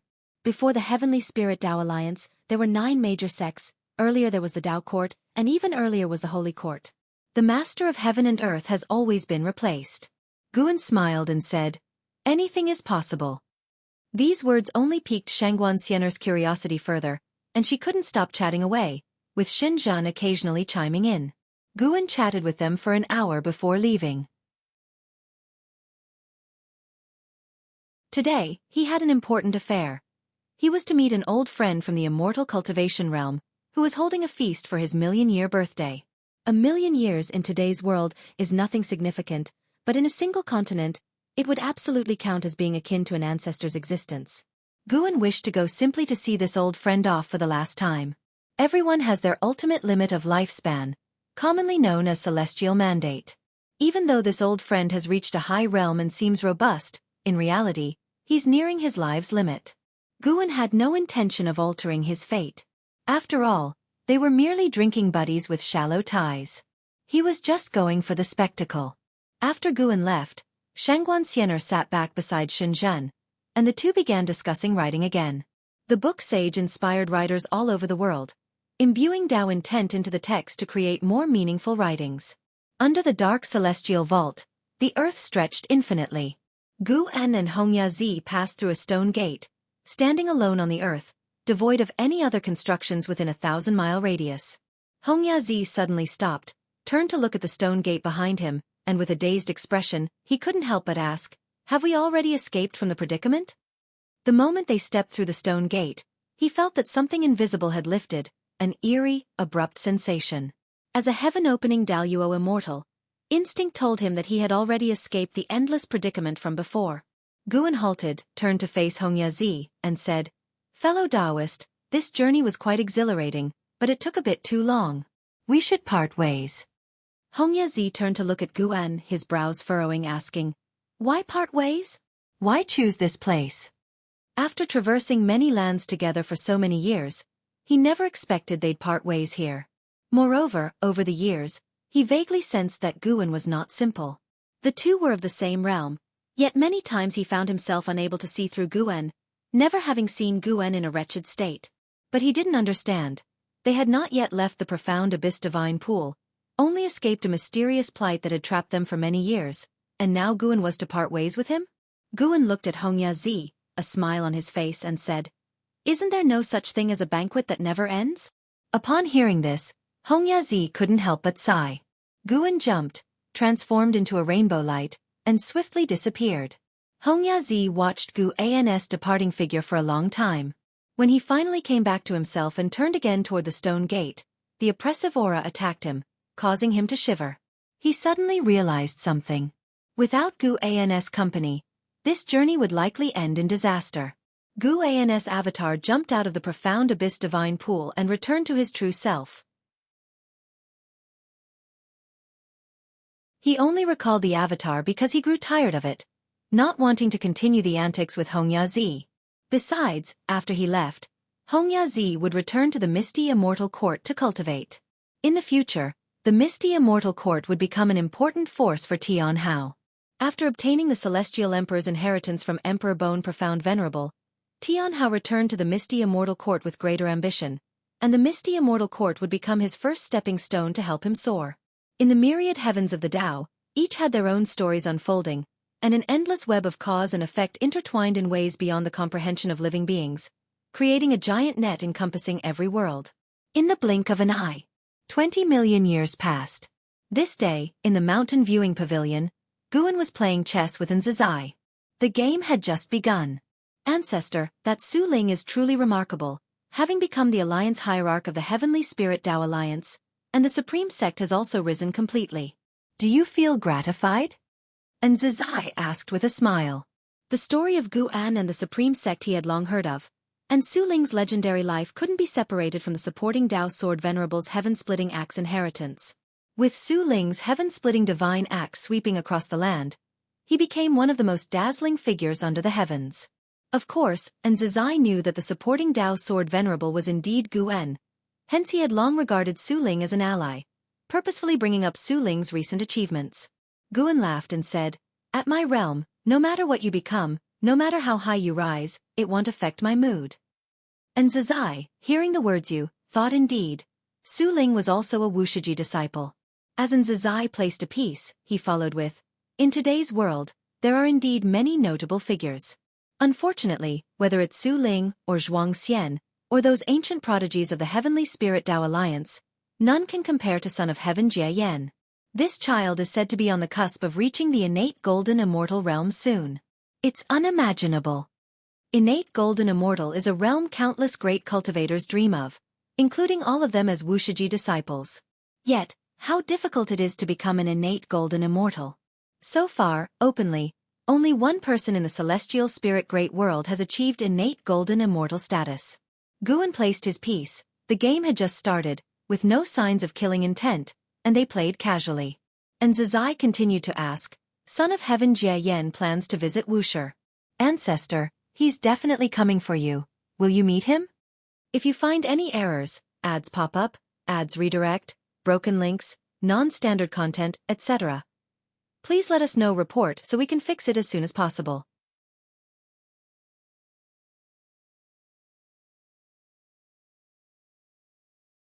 Chapter 8:16. The Future, I Will Not See Him. Guan replied while placing a piece on the board. The cultivation level of Son of Heaven Ji Yen in this life was not enough to pique his interest. If his original cultivation level were restored, he might consider meeting him. It's not that Guan uses cultivation level as a standard for meetings, but rather that after the reincarnation of Son of Heaven Ji Yen, his memories have not fully returned. Only when his cultivation is restored as before can he become his true self. Meeting the real Son of Heaven Ji Yen might not be bad. Perhaps he could trace back to uncover more about the cause and effect concerning the Celestial Emperor. But the current Son of Heaven Ji Yen has no value in Guan's eyes. And Zizai, upon hearing this, asked no further questions. Since Guan did not wish to see him, he had his own strategy to handle the situation. He then turned the conversation to Zhuang Xian. Zhuang Xian has now become a flagship figure of wuxia, traveling the world, relieving suffering, and asking for nothing in return.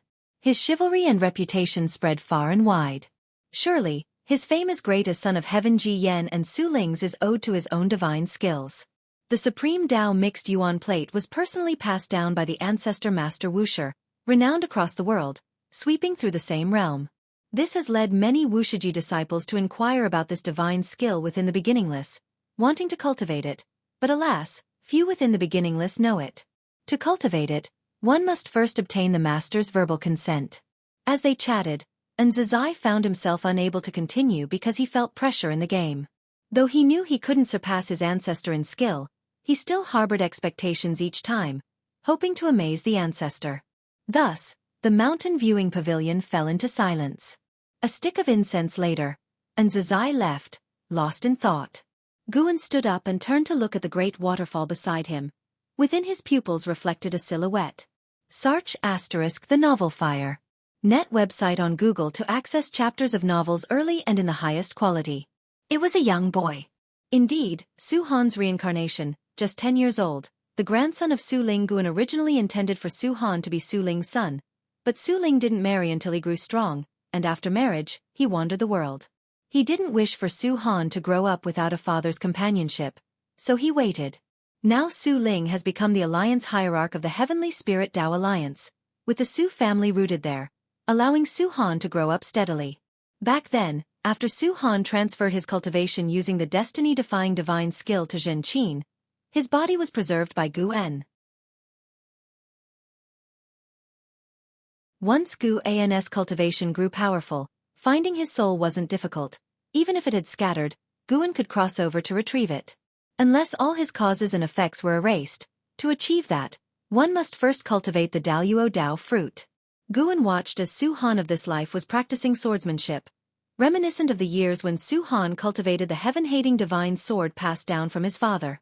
He silently guided the cause and effect, leading Zhen Qin, who happened to be wandering within the Heavenly Spirit Tao Alliance, towards the Su mansion, creating a chance for them to meet.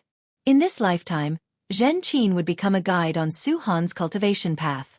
She would see in Su Han a resemblance to her senior brother and gradually release her obsessions by mentoring Su Han.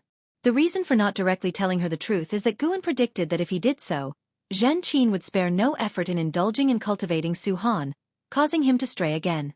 What Zhen Qin needed to do was forgive herself and let go of the past. Su Han needed to start a whole new life. They could intersect but not overlap. Once Zhen Qin truly moved on, Guan would reveal Su Han's true identity, or let Su Han regain memories of his past life.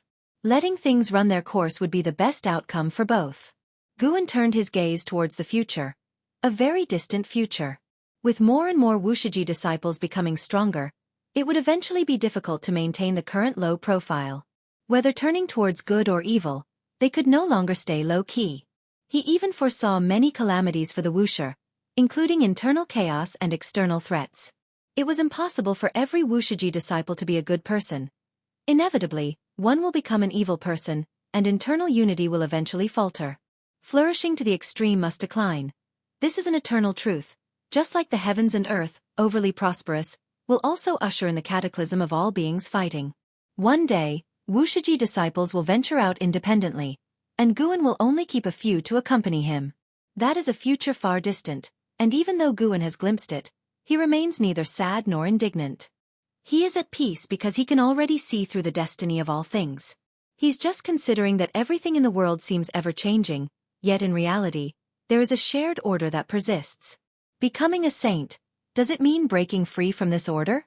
No, it should be more powerful than breaking free. To set the order, to create the rules. Guan had an insight, but this level of insight was far from being a saint. He suddenly thought of the lifespan inheriting function he activated, which could allow him to lecture at an already obliterated Enlightenment Seeker dojo. Since ancient times, many cultivators must have sought the saint realm. Otherwise, the legend of becoming a saint would not have been left behind. However, accessing such dojos is difficult. He cannot control it. He can only decide how much lifespan to invest. When his lifespan increases, he might invest 1 trillion years to test the waters. Guan retracted his gaze and walked out of the pavilion. Above the vast magnificent sea of clouds, 2 figures strode on golden light, racing forward. They were Zhang Buku and Su Yu. Zhang Buku looked around curiously and asked, "Is this the legendary celestial extreme 9 heavens? The spiritual energy is indeed abundant, but why does it seem lifeless?" Su Yu flew alongside him smiling. "Hidden beneath the sea of clouds are many divine beasts. Should they leap out, they would certainly startle you." Zhang Buku looked at him and asked, "How are you so familiar with the celestial extreme 9 heavens? What connection do you have with this place?" "My master cultivates in this realm," Su Yu replied, and a slight change crossed his gaze. Zhang Buku remained silent. When Shenyuan Human Venerable was about to fall, Su Yu had led him away from the celestial calming god's celestial army, taking them to meet an immortal monarch, thus escaping the causes and effects of the contest for the title of Son of Heaven, which greatly astounded him. Although Shenyuan Human Venerable ultimately turned the tide, he too, through that immortal monarch, found a more promising path to ascend to immortality. After cultivating in the immortal monarch's palace for a long time, Su Yu brought Zhang Buku to the celestial extreme 9 heavens. "You've always been curious about my background. Now I can tell you." Su Yu looked ahead, speaking calmly, causing Zhang Buku to gaze towards him. "I was also once a son of heaven, yet through reincarnation, I shed my status as son of heaven and became a mortal spirit." Su Yu's words shocked Zhang Buku, but he quickly accepted it. Su Yu knew so much about the celestial court, there must be a connection, and his status was higher than a celestial god. As the son of heaven, it made sense. Unlike the great immortal divine Yuan and Shenyuan Human Venerable, I never received my father's favor. Perhaps he never even remembered me. Even when I violated the celestial rules, he did not personally question me. Although it seemed I had left the celestial court and gained freedom, in truth, the celestial court simply didn't care about me. Su Yu spoke with a self-mocking tone, his eyes full of desolation. Zhang Buku remained silent. He could not empathize with such feelings because his father loved him dearly. Albeit he left him early on, yet in his heart, paternal love was the greatest. If you find any errors, ads pop up, ads redirect, broken links, non-standard content, etc., please let us know. Report so we can fix it as soon as possible.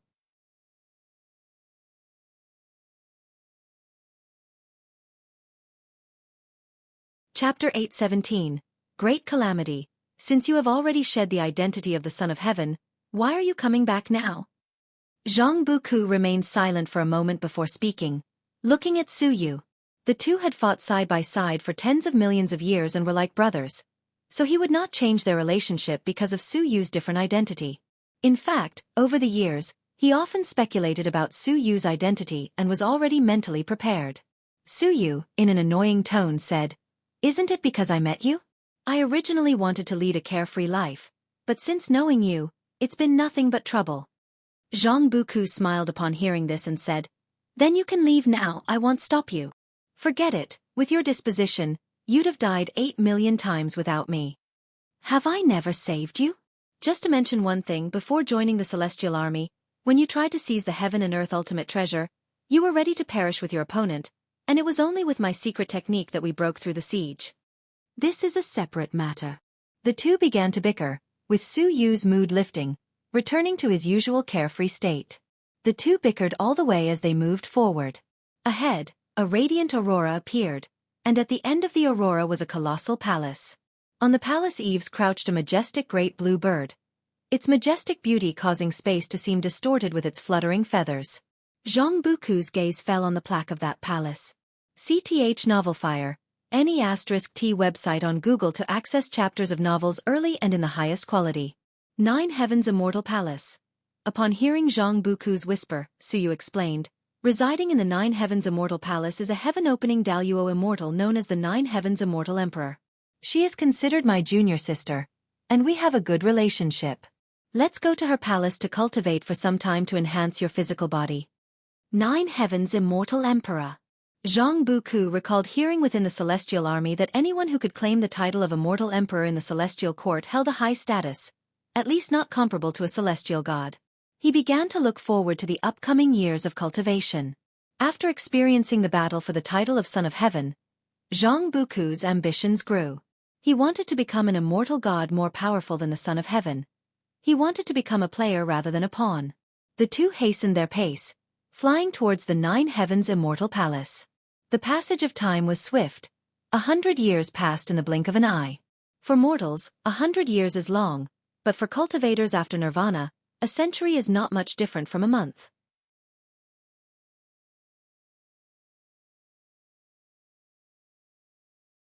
To have a powerful cultivation without deliberately flaunting it, to sit back and watch the tides rise and fall, was another form of enjoyment. Listening to Nzazai's thoughts, Gu An's lips slightly curled upward.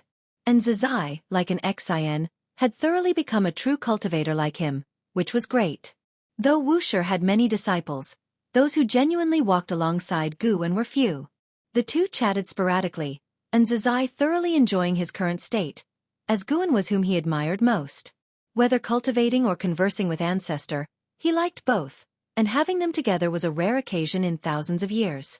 Nzazai brought up the future of Wuxia, with disciples increasing yearly.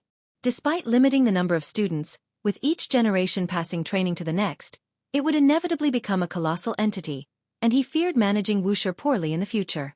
Have you heard the story between me and the Supreme Sect? Gu suddenly asked, and Nzazai immediately grasped the deeper meaning. He could abandon the Supreme Sect or Wuxia. Nzazai immediately grew anxious and quickly said, Ancestor, wherever you go, you must take me and my master. We have no desires or ambitions, only wishing to seek the Tao with you. Don't worry, I will take you. I merely want to reduce your pressure. You've done excellently, even surpassing your master back then. Gu glanced at him, smiling, relieving Nzazai's burden. Looking at his expression, Gu suddenly thought of Hao. Nzazai was quite like Hao, who did not wish to soar away. He glimpsed into Nzazai's future, very long, so much so that there was no end in sight. This meant Nzazai's heart wouldn't change, and he would truly follow Gu forever. As long as he remained by Gu An's side, Gu could naturally ensure he would always live on, and his Tao practice wouldn't meet limits. Gu looked at Nzazai with an increasingly gentle gaze. This kid was worthy of his favor. All right, don't overthink. Focus on practicing the myriad supreme palm. If one day a Wuxia disciple misbehaves, you'll need to clean up the mess. Don't be surpassed by the younger generation. Gu urged. Nzazai chuckled, saying, How could the younger generation possibly surpass me? Don't be so sure. Someday a great calamity will arise in Wuxia. Gu An's words wiped the smile off Nzazai's face, furrowing his brows as numerous faces flashed through his mind. If you find any errors, ads pop up, ads redirect, broken links, non-standard content, etc., please let us know. Report so we can fix it as soon as possible.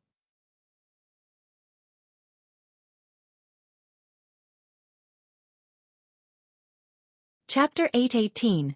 Eternal Divine Power Great Calamity. Ever since the Ancestor spoke to Nzazai, began scrutinizing the disciples with a discerning look. He realized that his past attention on the Wuxia disciples was too little. Although the Ancestor said that it was impossible for all disciples of Wuxia to be good, he refused to believe in evil. He conscientiously screened them, not willing to believe that there truly were fish slipping through the net into Wuxia. If any disciple strayed onto the wrong path, he could rectify it in time. Constantly following the Ancestor in cultivation was his goal, but if he could keep the Ancestor at Wuxia, that would be better for him, for he held deep feelings for the Taoist field of the beginningless. After all, Wuxi's current foundation was due to the efforts he exerted with much heart and energy. In the ensuing days, more and more disciples noticed Zizai becoming stricter, even setting many hurdles for accepting disciples, causing them to privately speculate on what had affected him. The news also reached the ears of the second-generation disciples. Towards them, Zizai did not mention the words of the ancestor, but he did not conceal the matter from the elders. Upon hearing that a great calamity would appear in Wuxi later, the second-generation disciples became solemn because they knew Guan would not speak carelessly. Guan's eyes could see the future, prompting them to heighten their attention towards their lineage's pupils. No one hoped for such a calamity to arise from within their own ranks. In the absence of knowledge across all heavens and myriad realms, the celestial court fell into a great battle. Dressed in a golden-patterned white robe, Li Xuanmiao grasped a divine weapon, soared through the clouds, surrounded by figures of immortal gods. Following their gaze, the edge of the celestial vault was an expanse of extreme darkness, resembling the maw of an abyss, ready to devour the celestial court. Endless evil demons rushed forth from it, battling the immortal gods. The battlefield was vast and boundless. Numerous meteors swept across, attacking the battlefield above the sea of clouds, with various dharma aspects emerging one after another, and gigantic magical treasures stirred the storm winds of the battlefield. From afar, Li Xuanmiao recalled the formidable evil demon he encountered when rescuing Li Ya, its aura equally wicked. It seemed during the dispute of the Sons of Heaven, the dark heavenly court had already begun its invasion. Li Xuanmiao furrowed his brows tightly. He could feel a powerful aura in that darkness unparalleled. Never had he sensed such oppressive momentum, so formidable that it roused his concern for the safety of the celestial court. He had yet to climb to a high position or change the hearts of the immortal gods. Would the celestial court collapse prematurely? Coming from the mortal world, he would never believe the celestial court was eternally indestructible, for he had witnessed too many ruling forces fall. In his view, no matter how the immortal gods embellished it, the celestial court was merely a more powerful force than the holy court. He took a deep breath, set aside distractions, and plunged into the battle ahead. During his flight, he distinctly felt himself passing through an invisible barrier. The battlefield ahead suddenly expanded. Deafening rumblings echoed from all directions. Boom! A terrifying gigantic fist materialized beside him. His pupils contracted, instinctively raising his divine weapon to block, yet he was still struck flying. During his backward flight, he gritted his teeth and noticed black holes appearing across the battlefield. The giant fist emerging from one such black hole, finishing its strike before retreating back, causing the black hole to vanish. Crimson lines swiftly appeared on his forehead, his aura surged. As he gripped his divine weapon, twisting his waist, he swung and smashed. Vast chi flames wreathed the gun's body, colliding just against another giant fist. Terrifying chi force vibrated the void, and a meteor 100 miles away was directly crushed into powder. Li Xuanmiao was engulfed in the battle, yet his aura and situation amid the entire battlefield were not conspicuous. Meanwhile, Guan lounged in the courtyard, snacking on seeds as he watched events unfold, cradling a book in his hand, feigning reading. Shen Zhan approached, commenting, "You're reading Green Hero Travelogue again. How many times must you read it?" Guan casually replied, "This is the 4th volume of the original. Long time no see, rereading brings new insights." Ia the Fire. Et website on Google to access chapters of novels early and in the highest quality. Shen Zhen pondered, refraining from further inquiries. She stood beside Guan for a while before turning to leave the courtyard. In recent years, she no longer sat idly in front of the artifact refining cauldron, often venturing out, yet her range of activities was still within the Taoist field of the beginningless. The artifact refining cauldron was extinguished, foretelling that Guan would not refine new Tao treasures. Guan sat in the courtyard, watching for an hour, before setting down the seed tray, then tucked the Green Hero Travelogue into his bosom. He stood up and stepped forth from the Taoist field of the beginningless to reach the depths of the hidden spirit palace. Deep-sea dragon carp established a dragon palace in the ocean, returning sporadically, with its clone managing the medicine garden here. He began harvesting mature medicinal herbs, with plans to conduct a lifespan projection later. At dusk, on a gorge overlooking the world, 2 cliffs stood no more than 10 yards apart, with a figure upon each. One was notably Zhuang Xian from the beginningless. Zhuang Xian wore a black shirt and white clothes, topped with a Taoist hat, exuding otherworldly charm, the sword box on his back lending an aura of chivalry. He furrowed his brows, gazing at the purple-robed man opposite, sternly stating, "Brother Lin, cease persisting in ignorance. The lives of cultivators are still lives. No amount of merit for mortal spirits can justify wanton slaughter of cultivators." The purple-robed man's gown billowed in the wind, his hair was disheveled. On his handsome and bizarre face hung a cavalier smile, eyes disdainful. He chuckled. "How many years have we known each other? How many times have you implored me? Why implore again?" Zhuang Xian drew a treasure sword from his back, pointing it at the purple-robed man, declaring, "This time I cannot let you go." The purple-robed man shook his head with a smirk. "I've heard that sentence countless times. You can't do anything to me, why persist? Countless are the evil and deviant throughout the world. Why stubbornly entangle with me? This time is different from the past. I am soon leaving the celestial spirit great world." "Leaving? Where to?" Zhuang Xian asked sternly. The purple-robed man showed longing, saying, "A place representing eternity, Brother Zhuang. In truth, I wish to take you too. Alas, our ideals diverge. You are destined not to fulfill such conditions." "Eternity? Does eternity require you to slaughter 9,999 celestial and earthly immortals?" Zhuang Xian asked sharply, eliciting disdainful snorts from the purple-robed man. "Not one cultivator is innocent. It is merely a matter of who has killed more. Can you say you've never killed anyone or a demon? Are you truly unashamed in this life?" The purple-robed man glared coldly at Zhuang Xian, questioning with a twisted expression. Zhuang Xian snorted. "Unashamed? Hardly. But my shame comes from not having killed such evils sooner." With those words, the treasure sword in Zhuang Xian's hand burst forth a sword light, illuminating the world, slashing towards the purple-robed man instantly. Boom!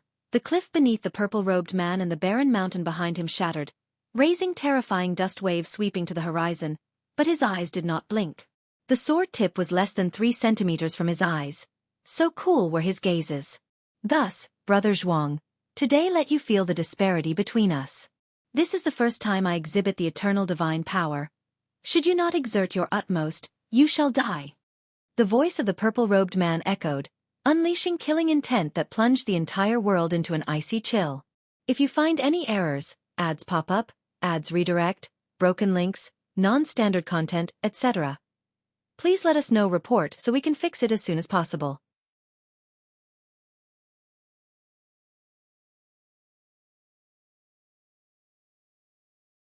Chapter 819. Not belonging to the heavenly Dao. Zhuang Xian heard the words of the man in purple and immediately executed the supreme Dao mixed yuan plate. The vast mana, intertwined with Dao intent, erupted, surging into the clouds. Behind Zhuang Xian, a towering golden wheel rose, quickly solidifying and turning dark silver, its surface engraved with countless mysterious Dao patterns. As the supreme Dao mixed yuan plate emerged, the heavens and earth trembled, and sand and stones flew into the air. The man in purple looked up, his eyes widening with excitement. He smiled and said, "The legendary great divine power of no beginning, the supreme Dao mixed yuan plate, seeing it today, it truly lives up to its reputation." He leaped into the sky, raising his right arm, palm outward. Rolling demonic chi gushed from his palm, resembling countless black pythons rushing out. It was eerie and sinister.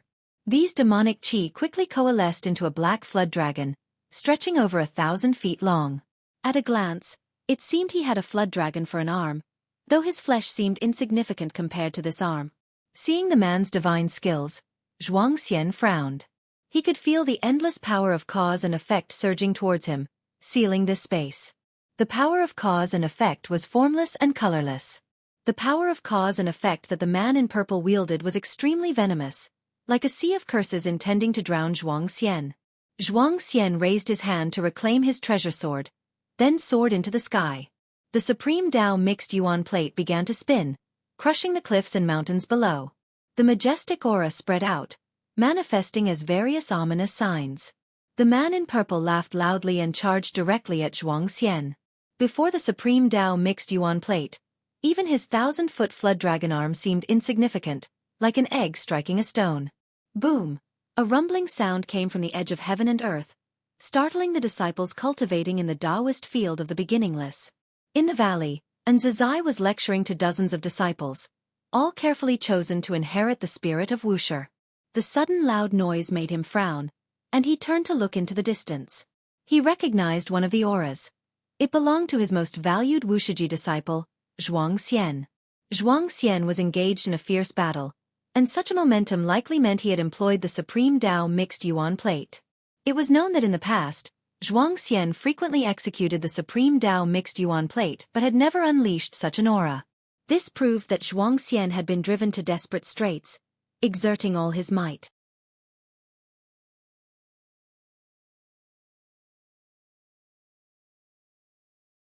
Shen Zhen did not see any special cause and effect assistance, unable to comprehend why Lin Songhai could be immortal and why he could grow stronger in battle. As time passed, Zhuang Xian began to fall into a disadvantaged position. Far away, on the other side of heaven and earth, dust enveloped the sky, and the ground shattered like an abyss. The Supreme Tao Mixed Yuan Plate stood upon the earth, still rotating. In front of the Supreme Tao Mixed Yuan Plate, Zhuang Xian, disheveled, looked up at Lin Songhai, who was continuously attacking the Supreme Tao Mixed Yuan Plate, and his eyes were filled with terror. The black flood dragon on Lin Kanghai's right arm had grown to 10,000 feet, and with each swing, the flood dragon fiercely assaulted the Supreme Tao Mixed Yuan Plate, projecting black lightning across the heavens and earth. At this moment, powerful auras descended. You too, this is the celestial spirit great world, not a place for you to act recklessly. A commanding voice boomed through the heavens and earth. Lin Songhai paused, looking up to see figures of great cultivators from the Heavenly Spirit Tao Alliance appearing in the sky, each exuding an overbearing aura. It was the great cultivators from the Heavenly Spirit Tao Alliance. And Zizai appeared beside Zhuang Xian and frowned, saying, "How did it escalate to this extent?" His tone carried reproach. He was very dissatisfied with Zhuang Xian's current performance. Zhuang Xian turned to look at him and explained, "He wants to leave the celestial spirit great world, and it's not as simple as going to outer heaven. I sensed a presence that doesn't belong to the heavenly Tao. If he leaves, the souls he has sealed will be beyond redemption." A presence not belonging to the heavenly Tao? And Zizai shifted his gaze to Lin Songhai in the sky. Faced with numerous powerful divine senses locking onto him, Lin Songhai remained unfazed, smirking without explanation. He grabbed his right shoulder with his left hand and directly detached his right arm, blood spraying across the sky. This scene made the great cultivators of the Heavenly Spirit Tao Alliance frown. At that moment, Lin Kanghai's body convulsed. His head trembled incessantly, and his face contorted, with wisps of black aura wafting around him like fiery flames. A great cultivator of the Heavenly Spirit Tao Alliance narrowed his eyes, immediately taking action. A jade bottle flew out from his sleeve, its mouth facing downward, shooting out a white light that enveloped Lin Songhai. The next second, the great cultivator's face changed dramatically. His supreme treasure was unable to capture Lin Songhai, a situation he had never encountered before.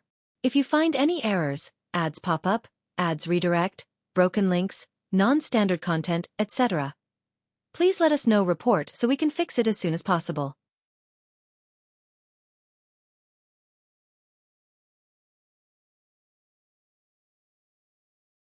Chapter 820.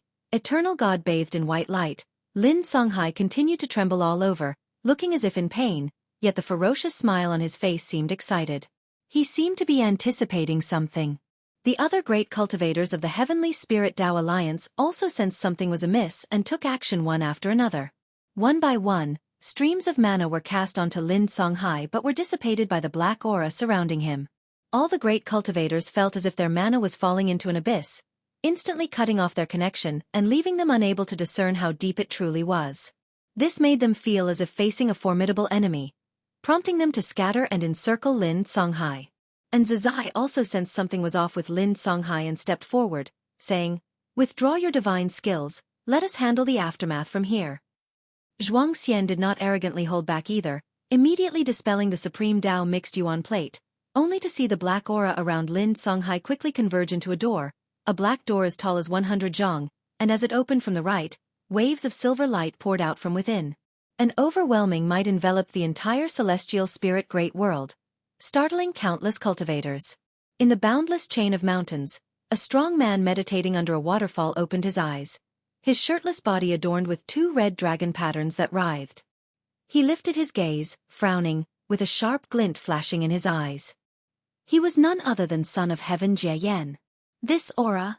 Son of Heaven Jie Yan murmured to himself, seemingly recalling something, his gaze becoming increasingly piercing. He was not alone. More and more beings of immense power were startled.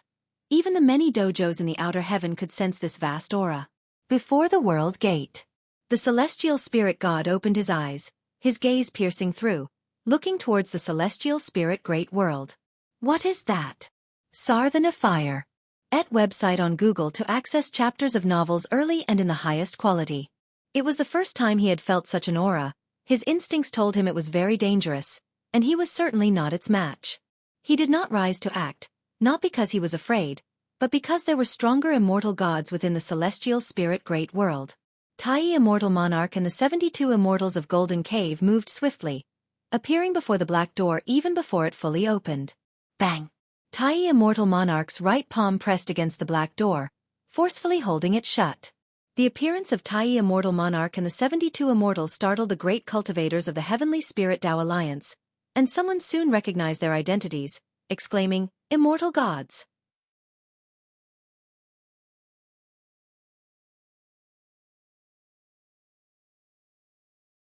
He seemed to be wearing a wide robe, with 3 heads and wild long hair, resembling a Rakshasa, horrifying and terrifying. When everyone saw this figure, they only felt an endless cold force hitting them, making them feel as if they were in a freezing cellar. Their greatest fear was losing control over their own bodies. No divine sense. No mana. No strength. It was as if their souls were detaching from their bodies, and even their souls could not move freely. And Zizai and Zhuangxian felt this too. Their eyes widened, cold sweat streaming down their faces. Their gazes were fixed tightly on the mysterious figure within the black door. In broad daylight, the mysterious figure standing in the silver light appeared so terrifying, bringing an extreme sense of horror and oppression to everyone. The great cultivators who had come to support were also petrified upon seeing him. For a moment, the heavens and earth fell into a bizarre scene, as people continued to fly in and then stopped, staring blankly at the black door like all the others. Lin Songhai seemed to have been drained of all energy, his arms hung down, his entire body swaying precariously, yet the black aura held him aloft, preventing him from falling. He only felt his eyelids were so heavy, trying hard to keep them open. His gaze landed on Zhuangxian down on the ground afar. Looking at Zhuangxian, images from the past similarly flashed through his mind. Brother Lin, seeking the root of disaster is a form of escapism. Do what you can do, that is enough. Zhuangxian's words echoed in his ears. A self-mocking smile tugged at his mouth. Indeed, it was a form of escapism. Lin Songhai knew he was never a good person. Helping mortal spirits was merely to fill the inner terror and unease, thinking that by doing so, he could balance merit and sin, in line with the heavenly Tao. But now he no longer believed in the heavenly Tao. He wanted to believe in the eternal path. He prayed in his heart to the eternal deity, asking to kill everyone present, but not to kill Zhuangxian.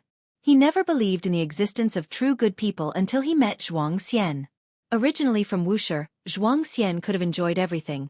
Yet he insisted on journeying the world, enduring so many hardships, doing good deeds that offered no reward. Zhuangxian, standing behind in Zizai, saw Lin Kanghai's gaze, and understood his eyes.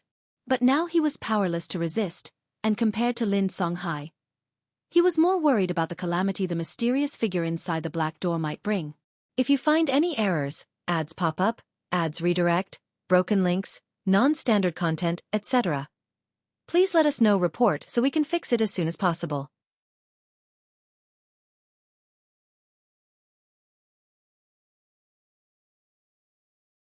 Chapter 821. Stepping into the Heavenly Tao Silence. Oppression. Dust swirled in the sky, all the great cultivators were frozen in place, fearfully watching the mysterious figure in the darkness, feeling a danger more terrifying than death approaching. Zhuangxian struggled to control his body, but unfortunately, he couldn't do it at all. Looking at the mysterious figure inside the black gate, his fear had been suppressed, replaced by anger. Wisps of aura leaked from his body, transforming into golden energy, gradually forming the shape of the Supreme Tao mixed yuan plate behind him, not as massive as during his battle with Lin Songhai, but still exuding an unshakable momentum. With the appearance of the Supreme Tao mixed yuan plate, Zhuang Xian was delighted to find he had regained some strength and could control his body. Instinctively, he wanted to step forward, but a hand suddenly pressed on his shoulder, pulling him back. The sudden yank made his heart jump wildly, and he instinctively turned his head to look, his eyes widening, filled with surprise. "Ancestor!" Zhuang Xian instinctively uttered. Hearing this, and Zizai standing at the front felt a surge of spirit. And Zizai, unable to look back, felt all pressure in his heart vanish upon knowing the ancestor had arrived. Looking once more towards the mysterious figure within the black gate, filled with anticipation. Guan, clad in white, stood beside Zhuang Xian, his left hand resting on Zhuang Xian's right shoulder, the wind and waves between heaven and earth blowing his black hair, his extraordinarily handsome face calm. "Ancestor, you are here!" Zhuang Xian, barely suppressing his excitement, raised his hand to salute Guan and looked at the black gate and said, "Choices and separations are experiences everyone undergoes. Are you truly ready?" Zhuang Xian's face turned serious, saying, "I have long been ready." He then looked forward, suddenly realizing something amiss. Everyone was staring at the black gate. Apart from himself and Zizai, no one seemed to notice Guan's arrival. Plenty of people saw Lin Songhai, yet after only glancing at Guan twice, he closed his eyes, his breaths weak, teetering on the edge of slumber. Zhuang Xian scanned around, his heart stirring with a storm, only now realizing that though the ancestor stood by his side, if not gazing upon the ancestor, one couldn't sense his presence at all. The immortal gods and great cultivators' attention was entirely on the black gate, oblivious to the ancestor's advent. Zhuang Xian couldn't help but feel a sense of anticipation. Within the beginningless, every disciple knew the ancestor was the mightiest, surpassing even the immortal gods, yet none could definitively describe his strength.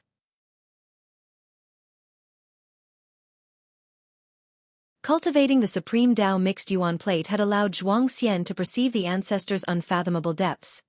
Now he was suddenly curious about the strength of the ancestor's supreme Tao mixed Yuan plate. At this moment, the mysterious figure within the black gate lifted its right leg, ready to step out. Infinite Divine Spirit, Miaozhen Daluo Immortal Realm Perfection 0/0/0. Guan performed lifespan detection on the mysterious figure. Noticing it had no lifespan, his interest waned significantly. The Infinite Divine Spirit, from Eternal Tao Extreme, represented a great Tao force. Previously, Emperor Jiuyin from Eternal Tao Extreme sought to capture Lu Qiuxian, causing Guan to begin focusing on this force.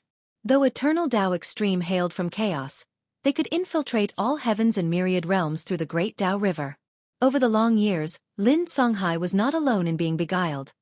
Many others were like him, some captured by the Celestial Court, others stepping into the Eternal Light Gate, detaching from the Heavenly Tao. The reason this infinite divine spirit dared to manifest in the celestial spirit great world was due to the Celestial Court being occupied with combating the Dark Heavenly Court. Moreover, his target wasn't Lin Kanghai's rescue. He aimed at Tai Immortal Monarch and the 72 Immortals of Jin Dong. Eternal Tao Extreme not only enjoyed recruiting gifted beings bound by destiny of Heavenly Tao, but also loved capturing the Celestial Court Immortals. The Infinite Divine Spirit, although a being of Miaozhen Daluo Immortal Realm Perfection, bore a power not inherent to him, temporarily granting him strength comparable to Tao Extreme Daluo Immortal. He hadn't truly entered the Heavenly Tao yet. Only by stepping through the Black Gate would he be considered fully inside. Even without fully entering, his oppressive force already immobilized the immortal gods and great cultivators. Tai Immortal Monarch hovered in the air, watching the Infinite Divine Spirit step forward, a grim expression on his face, suddenly realizing the other was not here to rescue Lin Songhai, but to confront him.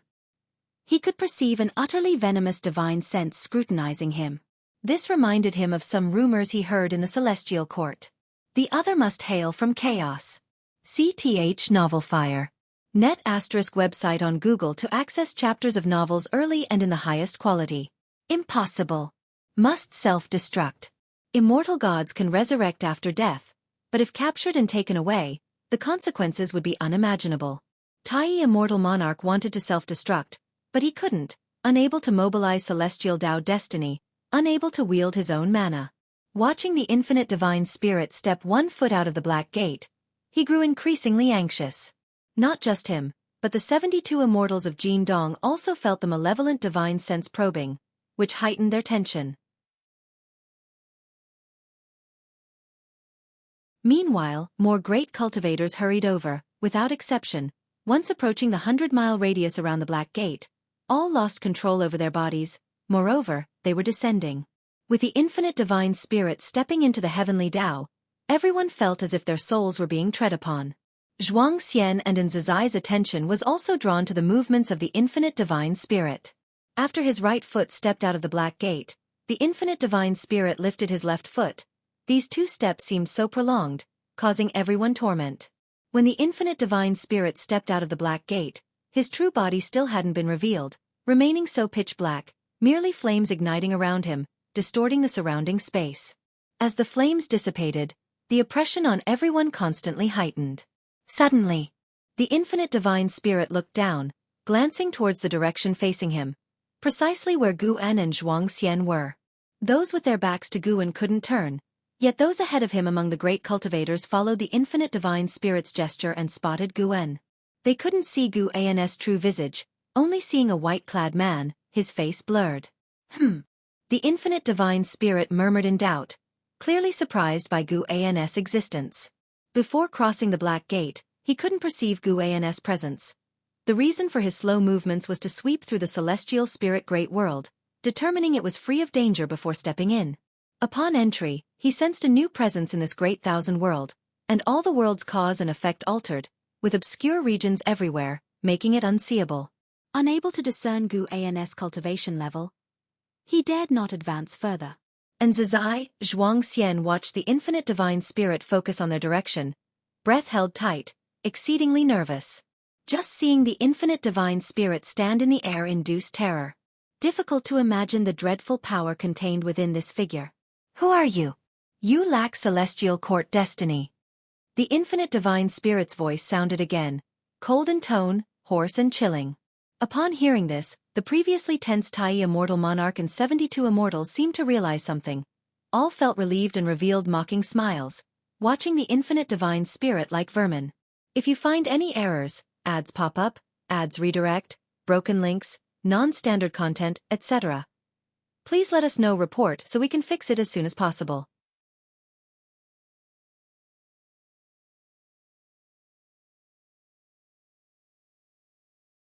Chapter 822. Myth appears. The question from the infinite divine spirit made the eyes of the great cultivators, who were immobilized, sparkle. Although many among them could not turn their heads to look at Guan, judging from the words of the infinite divine spirit, it seemed that a mysterious powerful figure had arrived. In any case, the presence of the infinite divine spirit made them feel extremely dangerous. If such an existence met its match, they would have a slim chance of survival. Zhuang Xian's heart raced, nervously waiting for the ensuing battle. After a brief moment of unease, Nzizai's mindset returned to calm. He was initially nervous because of the instinctive reaction to the power of the infinite divine spirit. After calming down, he believed the infinite divine spirit was doomed. No one is a match for the ancestor. His gaze, although not as aggressive as that of Tai immortal monarch and other immortal gods, still made the infinite divine spirit uncomfortable. Did these ants think he would die? The infinite divine spirit thought displeased. Seeing Guan not responding, he immediately took a step back. However, an invisible barrier at the Black Gate blocked his steps, preventing him from entering. He was separated by just one door, yet he couldn't cross it, completely trapped within the heavenly Tao. The infinite divine spirit was greatly alarmed. Without a word, he leaped up, unleashing terrifying mana that plunged the entire celestial spirit great world into darkness.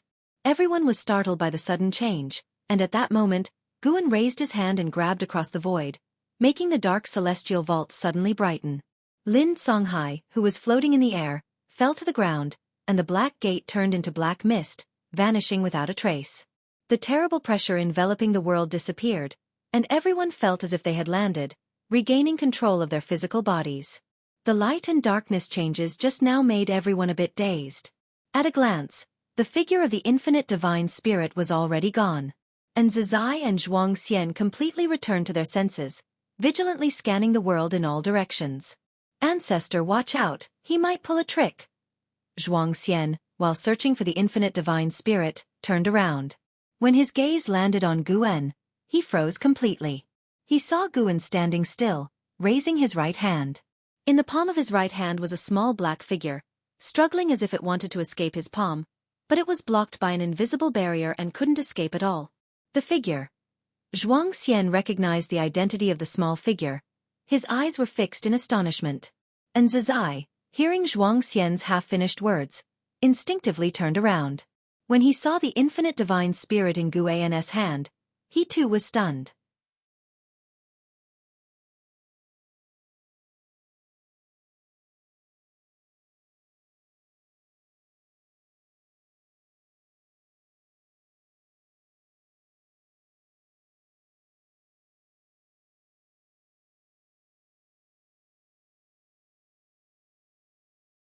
Most beings who joined the Eternal Tao Extreme ended up worse than death, with only a scant few capable of becoming eternal divine spirits.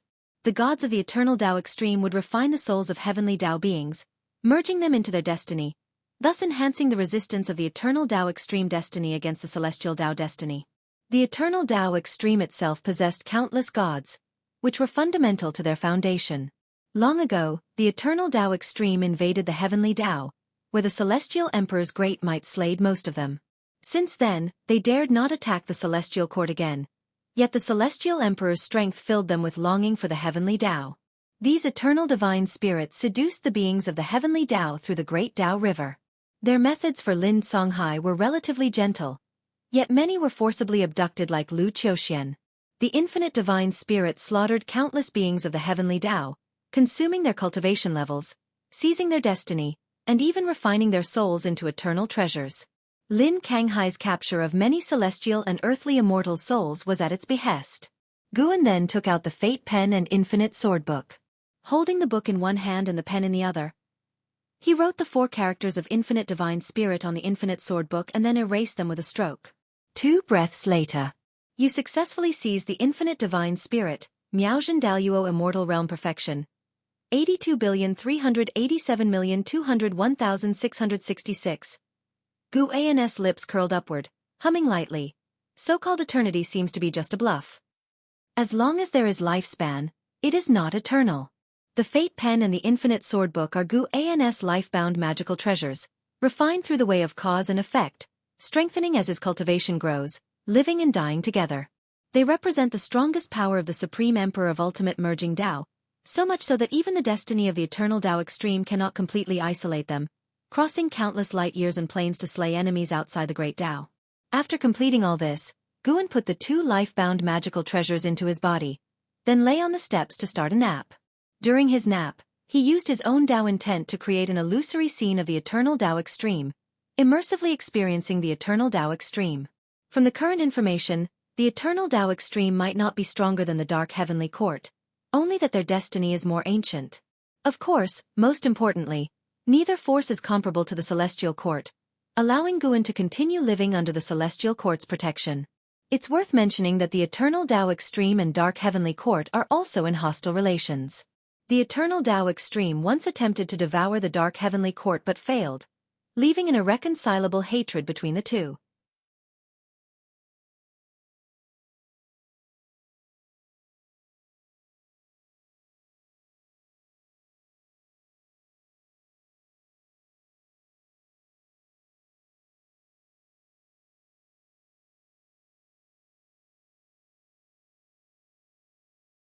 Within the Heavenly Spirit Tao Alliance, Su Ling was already a prestigious figure.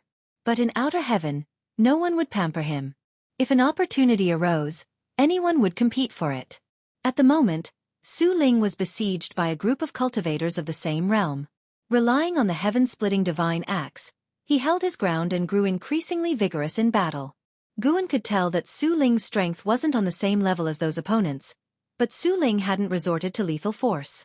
He was enjoying the fight, wanting to intimidate the enemies into fleeing. Though more free-spirited and smooth than Zhuang Xian, he's not as decisive in slaying. Guan mused to himself, then turned his gaze to those old acquaintances. Li Ye had recently encountered an opportunity to ascend to immortality, but he was hesitating on whether to do so. Tian Hao had obtained the Celestial Emperor's inheritance and had been in seclusion in the misty immortal court, advancing rapidly in cultivation. Zhang Buku was training with Su Yu in the Celestial Extreme 9 Heavens, having received a great divine power from the 9 Heavens Immortal Emperor, blessed with considerable Fu Yuan. Zhu Shi was still in the Taiwei Great World, yet she wasn't burdened by power, devoting most of her energy to her own cultivation. Guan also looked towards the celestial court. Both Yang Jian and Li Xuanmiao were doing quite well. They continually earned merits in battles against the dark heavenly court, enhancing their celestial Dao destiny. And then there was the progeny of his reincarnation body, the celestial destruction god. Regarding the celestial destruction god, Guan had no intention of acknowledging him. Still, since the origins of the Long family's cause and effect were linked to him, he wouldn't hesitate to lend a hand occasionally. He often claimed to be unconcerned, yet couldn't help but get involved.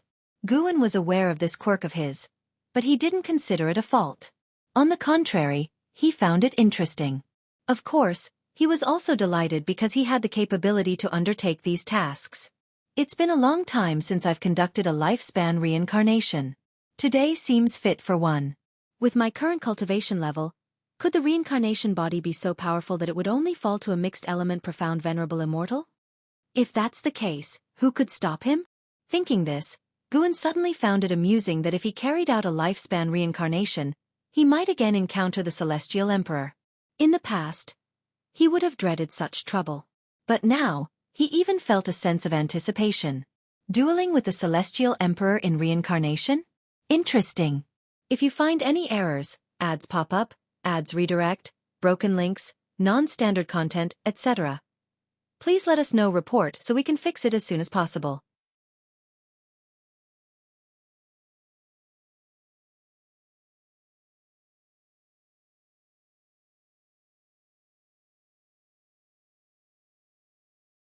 This calm progression took an hour until Guan reached a lakeside, where he sat in his usual spot on an old wooden chair used for fishing, silently performing lifespan reincarnation. You expend 1 billion years of lifespan to initiate a reincarnation evolution. Choose between reincarnating to the past, present, or future. This time, Guan decided not to choose the past as that would entail significant cause and effect. He believed his reincarnation body might live as primordial profound venerable, an existence that would undoubtedly stir the heavenly Tao. Future. Would you reuse the reincarnation body from past lifespan reincarnation? Yes. Guan had already made up his mind on the way. The me with the highest comprehension should walk through the invincible path once again. You choose to reincarnate as extreme. Begin connecting to Tao rules. Start searching for the reincarnation heaven and earth. You have the following heaven and earth choices. Select 1. 1. Taiwei Earth Core. 2. Endless Jade Pool. 3. Immortal Cave Heaven. These places had been mentioned before. Guan had not visited them, yet he could already see their locations and conditions. Guan did not hesitate and quickly made his choice. You choose to reincarnate into Taiwei Earth Core. This reincarnation maintains the ability to seize lifespan and lifespan evolution throughout. Reincarnation evolution begins. Taiwei Earth Core possesses great destiny. In endless ages, nature's spiritual energy turns into spirit water descending along the Earth's core. Countless stones on the ground are repeatedly flushed by spirit water. Only one stone persists, eventually developing spiritual intelligence. In the first year, you become a spirit stone of the Taiwei Earth Core. With your spiritual intelligence activated, you're filled with curiosity about the world, but you temporarily lack the ability to act.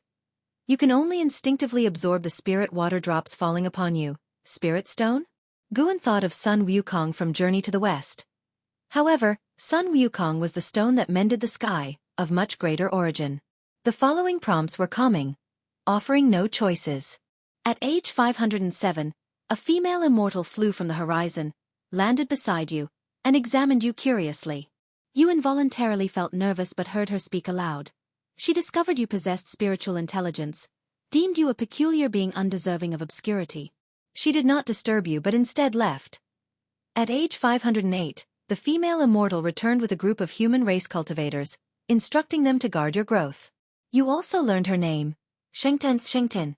Very likely it was Zhu Shi, as Taiwei Earth Core was hidden deep within the Taiwei Great World, part of a deeper plane.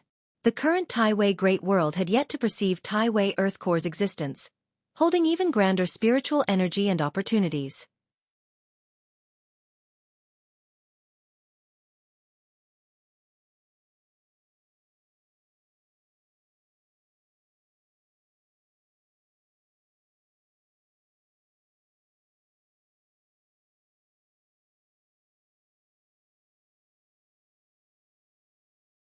At 18,372 years old, you encountered someone in the River of Destiny. Observing their extraordinary bearing, you challenged them to a duel. However, due to a large difference in Tao practice, you ended up defeated. The other party admired you and decided to teach you a divine skill. You learned the time-space technique. When you asked for their name, wanting to thank them, they left only their name before departing. You committed Lu Qixian's name to memory. Might this youngster have noticed something? Gu An and his reincarnation bodies shared similarities in appearance and physique. The last time he met Lu Qiuxian, he felt the youngster guessed his identity but didn't reveal it. Not only did they forgive Jis' offense, but also imparted skills to him. Guan felt even more favorably towards Lu Qiuxian, thinking he could possibly guide him more in the future. In the years that followed, Ji began to rigorously practice the time-space technique. As Lu Qiuxian had said, this divine skill was his only chance to escape. A century later, Ji mastered the time-space technique. When he first wielded it, he shifted to a mysterious dimension. Upon investigation, he discovered he had arrived in the primordial emperor domain. Greatly pleased, he decided to cultivate there and then seek revenge on that emperor clan. He first entered a city, inquiring about that emperor clan, but found no information. No one in the city was aware of that clan's existence. Unconvinced, he visited other cultivation cities, but again, no one knew of this emperor clan. Eventually, he heard of a great power who became an emperor, renowned across the world. He had heard this name before along the path of the Great Tao. Based on time calculations, he realized he had traveled back 100 billion years in the primordial emperor domain, leaving him utterly stunned. Guan was also surprised. In a previous life, Ji had journeyed to the past, but it was only the past of the celestial spirit great world. This time was different. The River of Destiny stretched unimaginably far from the primordial emperor domain, spanning 100 billion years. Ji seemed to have a subtle connection with the path of space-time. Ji began to travel the world, and through years of understanding, he finally confirmed that he had traversed time and space. When he attempted the time-space technique again, it was unsuccessful. Instead of delving further into the time-space technique, he hid deep in the mountains and began cultivation. He decided to first attain the level of Golden Immortal before venturing the primordial emperor domain. He heard that the emperors of the primordial emperor domain were historically significant figures, which intrigued him and fueled his fighting spirit. If you find any errors, ads pop up, ads redirect, broken links, non-standard content, etc., please let us know. Report so we can fix it as soon as possible.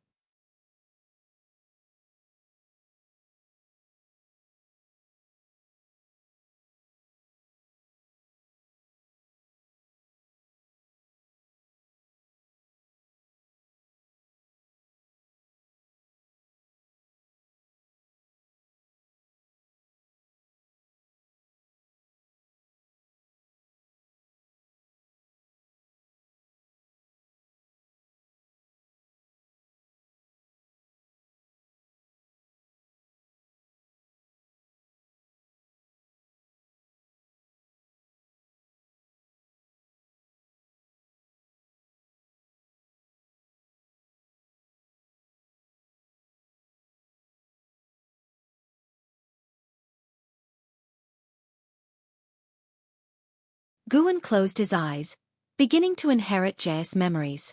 The surrounding spiritual energy surged towards him, but the dojo's plentiful spiritual energy merely stirred waves, not alarming the other disciples.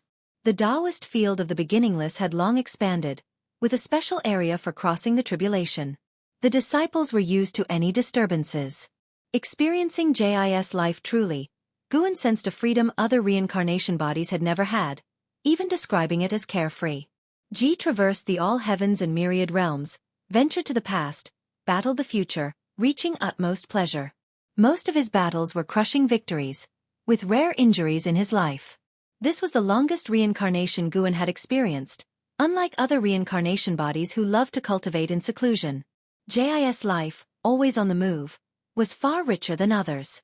The Taihao encountered in this life wasn't much weaker than the one Guxuan you met. While causing havoc in the celestial court, this Taihao displayed extremely fearsome power, even alarming Songtian. Songtian, the will of the heavenly Tao, Guan had heard of before but felt its power for the first time. That power belonged to the supreme emperor of ultimate merging Tao, Guan could confirm Songtian was the Tongxian venerable spirit of the celestial emperor. Yet Songtian appeared and vanished quickly, not affecting the battle, leaving a deep impression on Ji. Once the memory inheritance was complete, Guan opened his eyes, his gaze not so complex. After experiencing Jis life, he had no regrets. Even dying in battle felt exhilarating. This life had enough battles and joy. CTH novel, F. Iyer. Et website on Google to access chapters of novels early and in the highest quality. Ji had hardly ever felt wronged, even facing death. He bore it with pride. Although he never saw Shangtian in the end, Guan was not worried, for Shangtian was indeed Zhu Shi. If it were Zhu Shi, with Guan present, she couldn't possibly die. Extreme Battle Emperor, Emperor Ji, why do they seem stronger than my primordial Tao Emperor? Guan murmured to himself, unable to hold back a smile. The Extreme Battle Emperor was the pinnacle of the combat path, whereas the primordial Tao Emperor was not just about combat but also comprehending the mysteries of reincarnation. The Extreme Battle Emperor was more suited for battle, while the primordial Tao Emperor for cultivation, each having their strengths. What truly intrigued Guan were the worlds Ji had visited. Some places seemed not to belong to the heavenly Tao. Could they be chaos? These unheard-of worlds fueled Guan's anticipation for the great Tao. Reaching the edge of the great Tao and one's limits too early would be dull, wouldn't it?